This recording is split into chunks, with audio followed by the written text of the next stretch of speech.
चर्चा। सत श्री अकाल दोस्तों, मैं दर्शन सिंह दर्शक चर्चा प्रोग्राम लेके हाजिर हूं। दुनिया तरक्की कर रही है, हिंदुस्तान भी तरक्की कर रहा है, पंजाब भी तरक्की कर रहा है, पंजाबी भी तरक्की कर रहे हैं, सिख भी तरक्की कर रहे हैं। तरक्की होनी भी चाहिए है, एक चंगी गल है। जे तरक्की होगी तां ही असीं अगे वध सकांगे। तरक्की दे नाल जुड़ी हुई है आर्थिकता, पर आर्थिकता इन्नी ज़्यादा हुण समाज दे उत्ते भारू हो चुकी है कि इसने नैतिक कदरां कीमतां नूं दबा के रख दिता है। असीं देखते हैं जिहड़े साडे रिश्ते ने वो भी आर्थिकता दे नाल जुड़े हुए ने, पैसे नाल जुड़े हुए ने, ते आम गरीब बंदे नूं तां कोई सियाणदा तक नहीं है। ते इस गल करके अज जिहड़ा आर्थिकता दे वधण फुੱਲਣ दे नाल नैतिक निगार आ रहा है वो बड़ा चिंताजनक है। मनुख जां आपां कह लीए पंजाबी जां सिख किधर नूं जा रहे ने, इस दे उत्ते आपां अज गलबात कर रहे हैं। गलबात करन दे लई साडे विच मौजूद ने डॉक्टर सबराज सिंह, सिख चिंतक ने, गुरबाणी के संदर्भ दे विच गल करदे आ। उंज भी इन्हां पता बहुत ज़्यादा ज्ञान है तो पुस्तकां ये पढ़ते रहते हैं। यही कारण है कि इन्हों मौलाना आज़ाद नैशनल उर्दू यूनिवर्सिटी हैदराबाद वालों विशेष तौर पर सदा दिता गया है कि वह हिंद महासागर च मुसलमानों की भूमिका अते मौजूदा संदर्भ विच उन्हां दा योगदान दे उत्ते विशेष तौर पर एक लैक्चर देण भी जा रहे हैं। तो आपां पहला डॉक्टर साहब का स्वागत करते हैं। डॉक्टर साहब सत श्री अकाल। सर, मैं जिहड़ी गल पहला कही है कि अर्थ व्यवस्था बड़ी वध फुल रही है, असीं बड़े दावे भी करते हैं तो वधनी भी चाहिए, चलो ठीक है, पर ਇਹਦੇ ਨਾਲ ਜਦੋਂ आर्थिकता की गल होती है तो नैतिक कदरां कीमतां दा जिहड़ा निगार हो रहा है ਉਹਦੇ बारे तुसीं की कहना चाहोगे? देखो, ये बहुत एक चिंता का विषय है कि जिस तरह तुसीं कहा भी जीवन के जिहड़े दो पक्ष है, मुख पक्ष जिहड़े आर्थिकता ते नैतिकता, अंग्रेजी च इन्हां नूं कहंदे इकनॉमिक्स एंड एथिक्स। जे आपां मतलब बहुत सादे शब्दां दे विच जिहड़ी आम आदमी नूं गल समझाउणी होवे तो धर्म और पैसे की गल है, क्योंकि धर्म के कई पसार ने पर धर्म का मुख्य पसार जिहड़ा नैतिकता है। तो जाहिर है कि जे आप ये कहिए कि धर्म ते पैसे की गल हो रही है, हुण है तो दोनों चीज़ां जरूरी ने मनुख वास्ते। मतलब जिहड़ा मुख्य तौर पर जिहड़ी आर्थिकता वो पदार्थ नाल जुड़ी हुई है और जिहड़ी नैतिकता या धर्म है ये ज़्यादा रूहानीयत नाल जुड़िया होया है। तो बंदे दे दोनों चीज़ों की लोड़ है, पदार्थ की भी लोड़ है, अध्यात्मकता की भी लोड़ है। तो लेकिन हो की रहा है कि अपना जिहड़ा उलार हो गया कि असी मतलब जिहड़ा हैगा जीवन का जिहड़ा रूहानी पक्ष है वो साडा बहुत कमज़ोर हो गया, या ये भी कह दिए कि लगभग पोचा ही असी फेरता, तो असी एक उधर नूं उलर गए हैं, मतलब जिहड़ा पदार्थ वाल। तो ये बड़ी खतरनाक चीज़ है, क्योंकि कोई भी चीज़ जिहड़ी है, जिहड़ा असली विकास है वो संतुलित अवस्था च हो सकता है। जदों असतुलन हो जाता है, जदों उलार हो जाता है, फिर विकास नहीं किया जा सकता, वो निगार होंदा है। क्योंकि जे आप ये सोचिए कि चलो जी आर्थिक तौर पर तो जिहड़ा विकास हो रहा है, लेकिन जे नैतिक विकास नहीं होएगा जां जे नैतिक निगार होएगा तो उन्होंने आप विकास नहीं कह सकते, उन्होंने प्रोग्रेस नहीं कह सकते, सगों उन्होंने डिकलाइन है। जे आप ये कह सकते हैं भी टैक्नोलॉजी है वो तो मतलब ज्ञान विज्ञान जो वो साइंस वो तरक्की कर रही है, पर कि मनुख तरक्की करे कि चंगा मनुख भी चंगा हो रहा है, तो वो उन्नी देर नहीं हो सकता जिन्ना चिर नैतिकता जी हैगी वो भी पक्ष जो उन्होंने संबोधित नहीं किया जाता। गुरबाणी का जो है सिद्धांत वो तो कहते भी दोनों के विच आर्थिकता और नैतिकता दे धर्म और पैसे हमेशा जो धर्म नूं उपर रखना पैंदा है। ठीक है जी, क्योंकि जिहड़ा अज दा जिहड़ा मायाधारी या सरमाएदारी का सिद्धांत है वो कहते कि भी दुनिया खड़ी है पैसे ते खड़ी है, लेकिन गुरबाणी इस चीज़ का पूरी तरह खंडन कर दिया है। गुरु साहब तो कहते धौल धर्म दया का पूत संतोख थाप रखिया जिनसूत।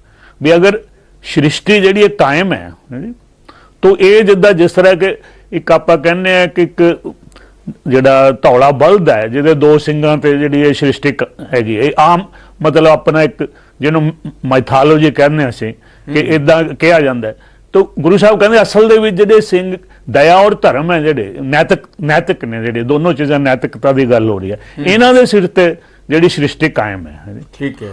तो जाहिर है कि जे ये दोनों ही जे कमजोर हो जाएंगे जी तो फिर साडा समाज जिहड़ा वो किस तरह जिहड़ा प्रोग्रेस कर सकदा है, किस तरह स्थिर रह सकदा है कि ਜਿਹੜੀਆਂ चीज़ां ने इहनूं स्थिरता देनी है, जिहदे सिर ते खड़ा अगर वही कमजोर हो जाएगी तो फिर मतलब किस तरह समाज जिहड़ा वो तरक्की कर सकदा है। ठीक है। तो एक ਆਪਾਂ ਜਿਹੜਾ ਦੇਖਦੇ ਆਂ ਵੀ ਪੰਜਾਬੀਆਂ ਨੂੰ ਖਾਸ ਕਰਕੇ ਜਿਹੜਾ ਹੈਗਾ ਜੀ ਜੀ ਕਿ ਜਦੋਂ ਪ੍ਰਵਾਸ ਨੇ ਜਿਹੜਾ ਹੈਗਾ ਇਹ ਜਿਹੜੇ ਸਮੀਕਰਨ ਨੇ ਆਰਥਿਕਤਾ ਤੇ ਨੈਤਿਕਤਾ ਦੇ, ਧਰਮ ਔਰ ਪੈਸੇ ਦੇ, ਉਹਨਾਂ ਨੂੰ ਬਹੁਤ ਬੁਰੀ ਤਰ੍ਹਾਂ ਪ੍ਰਭਾਵਿਤ ਕੀਤਾ ਹੈਗਾ। ਇਹ ਹੁਣ ਬਹੁਤ ਲੋਕ ਜਿਹੜੇ ਮਹਿਸੂਸ ਕਰਨ ਲੱਗ ਪਏ। ਕੱਲ ਇੱਕ ਪੰਜਾਬੀ ਦੇ ਮਤਲਬ ਅਖਬਾਰ ਦੇ ਵਿੱਚ ਵੀ ਉਹਦੇ 'ਚ ਵੀ ਇੱਕ ਕਿਸੇ ਦਾ ਲੇਖ ਸੀਗਾ ਵੀ ਬਹੁਤ ਜ਼ਿਆਦਾ ਨੈਤਿਕ ਨਿਘਾਰ ਤੇ ਚਿੰਤਾ ਜਿਹੜੀ ਜ਼ਾਹਰ ਕੀਤੀ ਗਈ ਸੀ। तो कहने का मतलब अक्सर हुण इस बारे कई ਜਿਹੜੇ लोग चिंतित हो रहे हैं। तो चलो ये तो विद्वानां दी गल है, लेखकां दी गल है, लेकिन जे आम तुसीं ना सधारण बंदे नाल गल करके देखो तो मैं कई बंदिਆਂ ਨੂੰ मतलब पूछा भी की तुसीं समझदे हो कि भी मनुखी रिश्तिਆਂ ਦੀ की दशा है हुण। तो अक्सर तुहानूं ये गल सुनन नूं मिलदी है कि लोग कहते हुण रिश्ते काहदे जी, हुण तो रिश्ते पैसे दे आ। पैसे दी तो ये जिहड़ी चीज़ का मतलब है कि आर्थिकता जिहड़ी वो नैतिकता ते भारू हो गई है, पैसा जिहड़ा धर्म ते भारू हो गया और ये गुरु दे दर्शाए मार्ग तो असीं बिल्कुल पुठे राह ते तुर पए हैं जी। तो इहदे विच साडा जिहड़ा हैगा जिहड़ा गुरु साहब ने जो सानूं जीवन दा जिहड़ा मार्ग ਜਾਂ ਵਧੀਆ ਜੀਵਨ ਜਿਉਣ ਦੀ ਜਾਂਚ ਦੱਸੀ ਹੈ ਜੀ। तो ਉਹਦੇ ਵਿੱਚ ਜੇ ਗੁਰੂ ਸਾਹਿਬ ਨੇ ਜਿਹੜੀ ਵੀ ਔਰ ਜਿਹੜੀ ਦੂਸਰੀ ਗੱਲ ਹੈ ਕਿ ਜੋ श्री गुरु ग्रंथ साहब ਦੇ ਵਿੱਚ ਆ ਜਾਂਦਾ ਹੈ ਉਹ ਸਦੀਵੀ ਸੱਚ ਹੈ, ਅਟਲ ਸਚਾਈ ਹੈ। ਜੀਵਨ ਦਾ ਅਸਲੀ ਜਿਹੜਾ ਸੱਚ ਹੈ ਉਹ ਆਜ ਸੱਚ ਜੁਗਾਜ ਸੱਚ ਹੈ, ਪੀ ਸੱਚ ਨਾਨਕ ਹੋਸੀ ਵੀ ਸੱਚ, ਸਦਾ ਰਹਿਣ ਵਾਲਾ चीज़ है जी। तो जे गुरु साहब ये कह रहे हैं कि धर्म के सिर ते जिहड़ी सृष्टि कायम है तो असीं किस तरह इहनूं उल्ट कर सकते हैं। तो जे उल्ट करांगे तो जाहिर है कि वो बड़े गंभीर नतीजे सानूं भुगतने पैणगे। ठीक है। तो जदों आपां हुण नैतिकता की गल चलती है तो खास तौर पर जदों आपां फिर दोबारा गल प्रवास के उत्ते आ जाती है तो असीं प्रवास इस गल करके करते हैं कि साडी तरक्की होवे, साडा जिहड़ा जीवन दे ढंग बदल जाण, जिवें असीं पंजाब च रह रहे हैं जां उत्थे दा जिहड़ा ग्लैमर है वो जिहड़ा सानूं आकर्षित करदा है, उस आकर्षण के कारण असीं लगातार उत्थे जा रहे हैं। उहदे विच पैसे का आकर्षण भी हैगा पर उहदे नाल नाल जिहड़ा इत्थे भी कई जिहड़ा है नैतिक कदरां कीमतां तो असीं डिग के भी प्रवास करन लई तैयार है। उहदे बारे तुसीं की कहना चाहोगे? देखो ना, नैतिकता का जिहड़ा मुख पक्ष है वो मनुखी रिश्ते है और सब तो जिहड़ा मनुखी रिश्ता समाज दे विच जिहड़ा बुनियादी रिश्ता हैगा वो औरत और मर्द का रिश्ता है, क्योंकि बाकी रिश्ते उहदे उपर खड़े है। आधार जिहड़ा वो मतलब जिहड़ा ये तो आपां जिहनूं कहीए विआह जां जिहड़ी विआह प्रथा जिहड़ी हैगी है ये समाज दे रिश्तिਆਂ ਦਾ आधार बनाती है। तो हुण तुसीं इत्थों ही देख लो भी प्रवास ने ਜਿਹੜੀ ਸਾਰਿਆਂ ਤੋਂ ਪਵਿੱਤਰ ਰਿਸ਼ਤਾ ਹੈਗਾ ਜਾਂ ਜਿਹੜਾ ਸਾਰਿਆਂ ਤੋਂ ਮਹੱਤਵਪੂਰਨ ਰਿਸ਼ਤਾ ਹੈ ਸਮਾਜ ਦਾ ਜਿਹਦੇ ਤੇ ਬਾਕੀ ਸਾਰੇ ਰਿਸ਼ਤੇ ਖੜੇ ਨੇ ਉਸ ਨੂੰ ਕਿਸ ਤਰ੍ਹਾਂ ਪ੍ਰਭਾਵਿਤ ਕੀਤਾ ਹੈ ਤੁਹਾਡੇ ਤੋਂ ਛੁਪੀ ਨਹੀਂ। ਕਿਸ ਤਰ੍ਹਾਂ ਅੱਜ ਪੰਜਾਬ ਦੇ ਵਿੱਚ ਜਿਹੜਾ ਵਿਆਹ ਜਿਹੜੇ ਆ ਉਹਦਾ ਕਿੰਨਾ ਵਪਾਰੀਕਰਨ, ਕਿੰਨਾ ਜਿਨਸੀਕਰਨ, ਕਿੰਨਾ ਮੰਡੀਕਰਨ ਹੋ ਚੁੱਕਾ ਹੈ ਇਸ ਪ੍ਰਥਾ ਦਾ। ਖੁੱਲੇ ਆਮ ਜਿਹੜਾ ਸੌਦੇਬਾਜ਼ੀ ਹੁੰਦੀ ਹੈ ਤੇ ਲੋਕ ਮਤਲਬ ਇਹ ਕਹਿ ਰਹੇ ਨੇ ਕਿ ਪ੍ਰਵਾਸ ਦੇ ਲਈ ਵਿਆਹ ਕਰਾਇਆ ਜਾਂਦਾ। तो मतलब ये नहीं कि विआह की एक जिहड़ी हैगी अपनी अहमियत है, एक इन्ना वड्डा जिहड़ा पवित्र रिश्ता वो हुण असीं कहंदे कि साधन बना लो विआह नूं। मतलब कुड़ी भी मुंडा भी ये सोचदा भी बाहर जाण लई किसी तरह मतलब इस नूं वरतिया जावे। तो यही एक बहुत वड्डा नैतिक निघार है कि एडी वड्डी सत्कारित जिहड़ी प्रथा जिहड़ी इन्नी चली आ रही है ਉਹਦਾ ਅਸੀਂ ਹੁਣ ਉਹ ਜਲੂਸ ਕੱਢ ਦਿੱਤਾ ਹੈਗਾ ਕਿ ਮਤਲਬ ਤੁਸੀਂ ਦੇਖੋ ਤੁਸੀਂ ਕਿ ਮਤਲਬ ਇਹ ਆਮ ਜਿਹੜੇ ਤੁਸੀਂ ਅਖਬਾਰਾਂ 'ਚ ਇਸ਼ਤਿਹਾਰ ਹੀ ਪੜ੍ਹ ਕੇ ਦੇਖ ਲਓ ਉਹਦੇ ਲਿਖਿਆ ਹੁੰਦਾ ਵੀ ਸਾਨੂੰ 6.5 ਬੈਂਡ ਵਾਲੀ ਕੁੜੀ ਚਾਹੀਦੀ ਹੈ, ਅਸੀਂ ਕੋਈ ਸਾਰਾ ਖਰਚਾ ਮੁੰਡੇ ਵਾਲੇ ਦੇਣਗੇ। ਤੇ ਮਤਲਬ ਕਹਿਣ ਦਾ ਮਤਲਬ ਵੀ ਔਰਤ ਸਾਨੂੰ ਪਤਨੀ ਨਹੀਂ ਚਾਹੀਦੀ, ਸਾਨੂੰ ਕੋਈ ਚਾਹੀਦਾ ਹੈਗਾ ਜਿਹੜਾ ਸਾਨੂੰ ਉੱਥੇ ਮਤਲਬ ਪ੍ਰਵਾਸ ਕਰਨ ਦੇ ਵਿੱਚ ਜਿਹੜਾ ਸਾਡੀ ਸਹਾਇਤਾ ਕਰੇ। ਠੀਕ ਹੈ ਡਾਕਟਰ ਸਾਹਿਬ, ਆਪਾਂ ਇਹ ਗੱਲਬਾਤ ਜਾਰੀ ਰੱਖਾਂਗੇ ਤੇ ਨੈਤਿਕ ਕਦਰਾਂ ਕੀਮਤਾਂ ਕਿਸ ਤਰੀਕੇ ਨਾਲ ਡਿੱਗ ਰਹੀਆਂ ਨੇ। ਡਾਕਟਰ ਸਾਹਿਬ ਬੜੀ ਡੂੰਘਾਈ ਦੇ ਨਾਲ ਗੱਲ ਦੱਸ ਰਹੇ ਨੇ। ਹੁਣ ਇੱਕ ਬ੍ਰੇਕ ਦਾ ਸਮਾਂ ਹੋ ਰਿਹਾ ਹੈ, ਲੈਣੇ ਇੱਕ ਬ੍ਰੇਕ। ਚਰਚਾ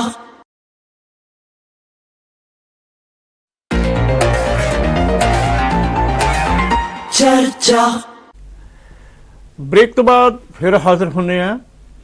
ਜਿਵੇਂ ਡਾਕਟਰ ਸਾਹਿਬ ਦੱਸ ਰਹੇ ਸੀਗੇ ਕਿ ਸਾਡੇ ਰਿਸ਼ਤਿਆਂ ਦੇ ਉੱਤੇ ਆਰਥਿਕਤਾ ਬਹੁਤ ਜ਼ਿਆਦਾ ਭਾਰੂ ਹੋ ਚੁੱਕੀ ਹੈ ਤੇ ਨੈਤਿਕ ਕਦਰਾਂ ਕੀਮਤਾਂ ਲਗਾਤਾਰ ਡਿੱਗਦੀਆਂ ਜਾ ਰਹੀਆਂ ਨੇ, ਉਹਨਾਂ ਵਿੱਚ ਨਿਘਾਰ ਆਉਂਦਾ ਜਾ ਰਿਹਾ ਹੈ।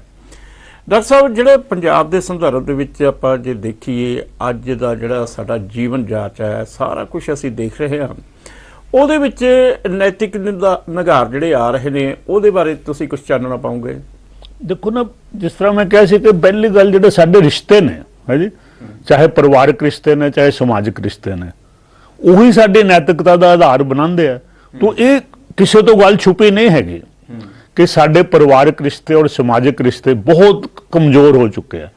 ਅਸੀਂ ਮਤਲਬ ਇੰਨਾ ਜ਼ਿਆਦਾ ਸਾਡੇ ਤੇ ਨਿੱਜਵਾਦ ਜਿਹਨੂੰ ਕਹੇ ਨਾ, ਖੁਦਗਰਜ਼ੀ ਜਿਹੜੀ ਇੰਨੀ ਭਾਰੂ ਹੋ ਚੁੱਕੀ ਹੈ ਵੀ ਕਿਸੇ ਰਿਸ਼ਤਿਆਂ ਦਾ ਸਤਿਕਾਰ ਨਹੀਂ ਹੈਗਾ। ਇੱਕ ਨਾ ਸੋਸ਼ਲ ਮੀਡੀਆ ਤੇ ਕਿਸੇ ਇੱਕ ਬੜੇ ਮਤਲਬ ਪ੍ਰੋਫੈਸਰ ਬੜੇ ਸਤਿਕਾਰਤ, ਉਹਨਾਂ ਦੇ ਲਿਖਿਆ ਹੋਇਆ ਲੇਖ ਬਹੁਤ ਜ਼ਿਆਦਾ ਲੋਕਾਂ ਨੇ ਸਾਂਝਾ ਕੀਤਾ। ਤਾਂ ਉਹਦੇ 'ਚ ਉਹਨਾਂ ਨੇ ਇਹ ਗੱਲ ਦੱਸੀ ਕਿ ਇੱਕ ਉਹ ਆਪਣੇ ਮਤਲਬ ਕਾਲਜ ਦੇ ਇੱਕ ਲੜਕੇ ਨੂੰ ਪੁੱਛਿਆ ਉਹਨਾਂ ਨੇ ਕਿ ਵੀ ਤੂੰ ਕਿਉਂ ਐਡਮਿਸ਼ਨ ਲਈ। ਤਾਂ ਉਹ ਮਤਲਬ ਕਹਿੰਦੇ ਵੀ ਮੈਂ ਜਾਣਾ ਤਾਂ ਪ੍ਰਵਾਸ ਹੈਗਾ, ਥੋੜਾ ਜਿਹਾ ਮੇਰੇ ਕੋਲ ਟਾਈਮ ਹੈਗਾ ਤੇ ਮੈਂ ਕਿਹਾ ਚਲੋ ਕਾਲਜ 'ਚ ਉਨੀ ਦੇਰ।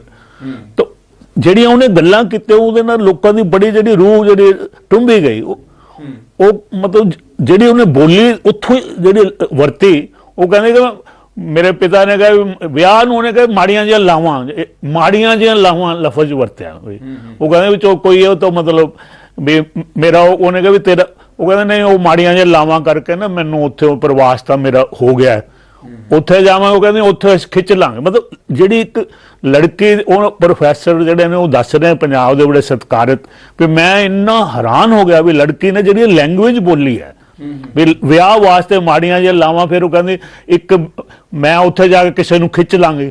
ਮਤਲਬ ਇਹ ਵਿਆਹ ਦੀ ਗੱਲ ਹੋ ਰਹੀ ਹੈ ਜੀ। ਔਰ ਫਿਰ ਮੈਂ ਤਾਂ ਉਹਦੇ ਕਿ ਦੁਆਬੇ ਦੇ ਕਾਲਜ 'ਚ ਹੋਰ ਮੈਨੂੰ ਇਹ ਪ੍ਰਵਾਸ ਤੇ ਨੈਤਿਕਤਾ ਦੇ ਵਿਸ਼ੇ ਤੇ ਉਹਨਾਂ ਨੇ ਮਤਲਬ ਇੱਕ ਬੜਾ ਵੱਡਾ ਸੈਮੀਨਾਰ ਕਰਾਇਆ। ਤਾਂ ਹੈਰਾਨੀ ਦੀ ਗੱਲ ਕਿ ਪੁਲਿਸ ਦੇ IG ਨੂੰ ਬੁਲਾਇਆ ਉੱਥੇ ਜੀ। ਤਾਂ ਮੈਂ ਕਿਹਾ ਵੀ ਪੁਲਿਸ, ਹੁਣ ਪੁਲਿਸ ਵਾਲੇ ਇਹ ਦੱਸ ਰਹੇ ਆ ਜੀ ਕਿ ਦੇਖੋ, ਉਹ ਕਹਿੰਦੇ ਜੀ ਇੰਨਾ ਨੈਤਿਕ ਨਿਘਾਰ ਹੋ ਗਿਆ ਕਿ ਸਾਡੇ ਕੋਲ ਇੰਨੇ ਜ਼ਿਆਦਾ ਕੇਸ ਨੇ।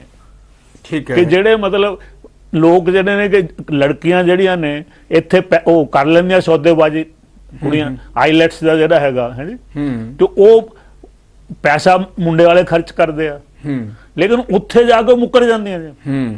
ਤਾਂ ਉਹ ਮਤਲਬ ਫਿਰ ਜਿਹੜੇ ਕਈ ਮੁੰਡੇ ਸੁਸਾਈਡ ਵੀ ਕੀਤੇ, ਕਈ ਅੱਛਾ ਜਿਹੜੇ ਪਰਿਵਾਰ ਨੇ ਉਹ ਪੁਲਿਸ ਕੋਲ ਜਾਂਦੇ ਨੇ, ਉਹ ਮਤਲਬ ਧੋਖੇਧਾੜੀ ਦਾ ਕੇਸ। ਉਹ ਕਹਿੰਦੇ ਸਾਡੇ ਕੋਲ ਹਜ਼ਾਰਾਂ ਕੇਸ ਲੜਕੀਆਂ ਦੇ ਜਿਹੜੇ ਵਿਰੁੱਧ ਜਿਹੜੇ ਪੁਲਿਸ ਕੋਲ ਦਰਜ ਨੇ, ਜਿਹੜੇ ਮਤਲਬ ਧੋਖਾਧਾੜੀ ਦੇ ਕੇਸ ਹੈ।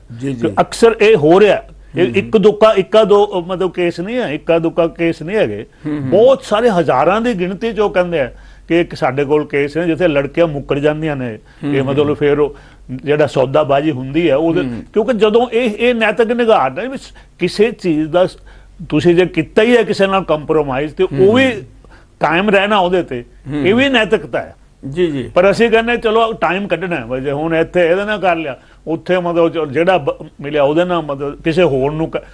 ਕਈਆਂ ਨਾਲ ਇਦਾਂ ਵੀ ਹੋਇਆ ਹੈ ਵੀ ਤਿੰਨ ਮਤਲਬ ਜਿਹੜੇ ਆ ਨਾ ਜੀ ਲੜਕੀਆਂ ਨੇ ਕੀਤਾ ਵੀ ਇੱਥੇ ਕਿਸੇ ਨਾਲ ਮਤਲਬ ਪੈਸਾ ਕਿਸੇ ਦਾ ਖਰਚ ਕਰਵਾਤਾ ਹੈ ਜੀ, ਉੱਥੇ ਜਾ ਕਿਸੇ ਹੋਰ ਨੂੰ ਕਿਹਾ, ਲਾਰਾ ਲਾਇਆ, ਲੇਕਿਨ ਉਹਨੂੰ ਕਿਹਾ ਤੇਰੇ ਨਾਲ ਕਰਾ ਲਾਂਗੇ ਕੋਈ ਨਹੀਂ, ਲੇਕਿਨ ਉੱਥੇ ਜਾ ਕੇ ਤੀਜਾ ਕੋਈ ਬੰਦਾ ਲੱਭ ਪਿਆ ਉਹਨੂੰ ਜਿਹੜਾ ਦੋਵਾਂ ਨਾਲੋਂ ਬੈਟਰ ਹੋਗਾ, ਦੋਵਾਂ ਦੀ ਛੁੱਟੀ ਕਰਤੀ। ਇਹ ਮੈਂ ਐਵੇਂ ਫਰਜ਼ੀ ਗੱਲਾਂ ਨਹੀਂ ਕਰ ਰਿਹਾ, ਇਹ ਬਿਲਕੁਲ ਮਤਲਬ ਫੈਕਟ ਨੇ, ਇਹ ਫੈਕਟਸ ਨੇ ਜਿਹੜੇ। ਉਹ ਮੈਂ ਤਾਂ ਡਾਕਟਰ ਸਾਹਿਬ ਜਿਹੜਾ ਵਿਦੇਸ਼ਾਂ ਦੇ ਵਿੱਚ ਜਿਹੜੇ ਮੈਟਰੀਮੋਨੀਅਲ ਛਪਦੇ ਆ, ਉਹਦੇ ਵਿੱਚ ਇਹ ਗੱਲ ਵੀ ਕਹੀ ਜਾਂਦੀ ਆ ਵੀ ਉਹੀ ਸੰਪਰਕ ਕਰਨ ਜਿਹੜੇ ਲੜਕੇ ਦੇ ਚਾਚੇ ਦੇ ਭਰਾ ਨੂੰ ਜਿਹੜਾ ਭਾਰਤ ਤੋਂ ਇੱਥੇ ਲਿਆਉਣ ਵਾਸਤੇ ਵਿਆਹ ਕਰਾ ਸਕਣ।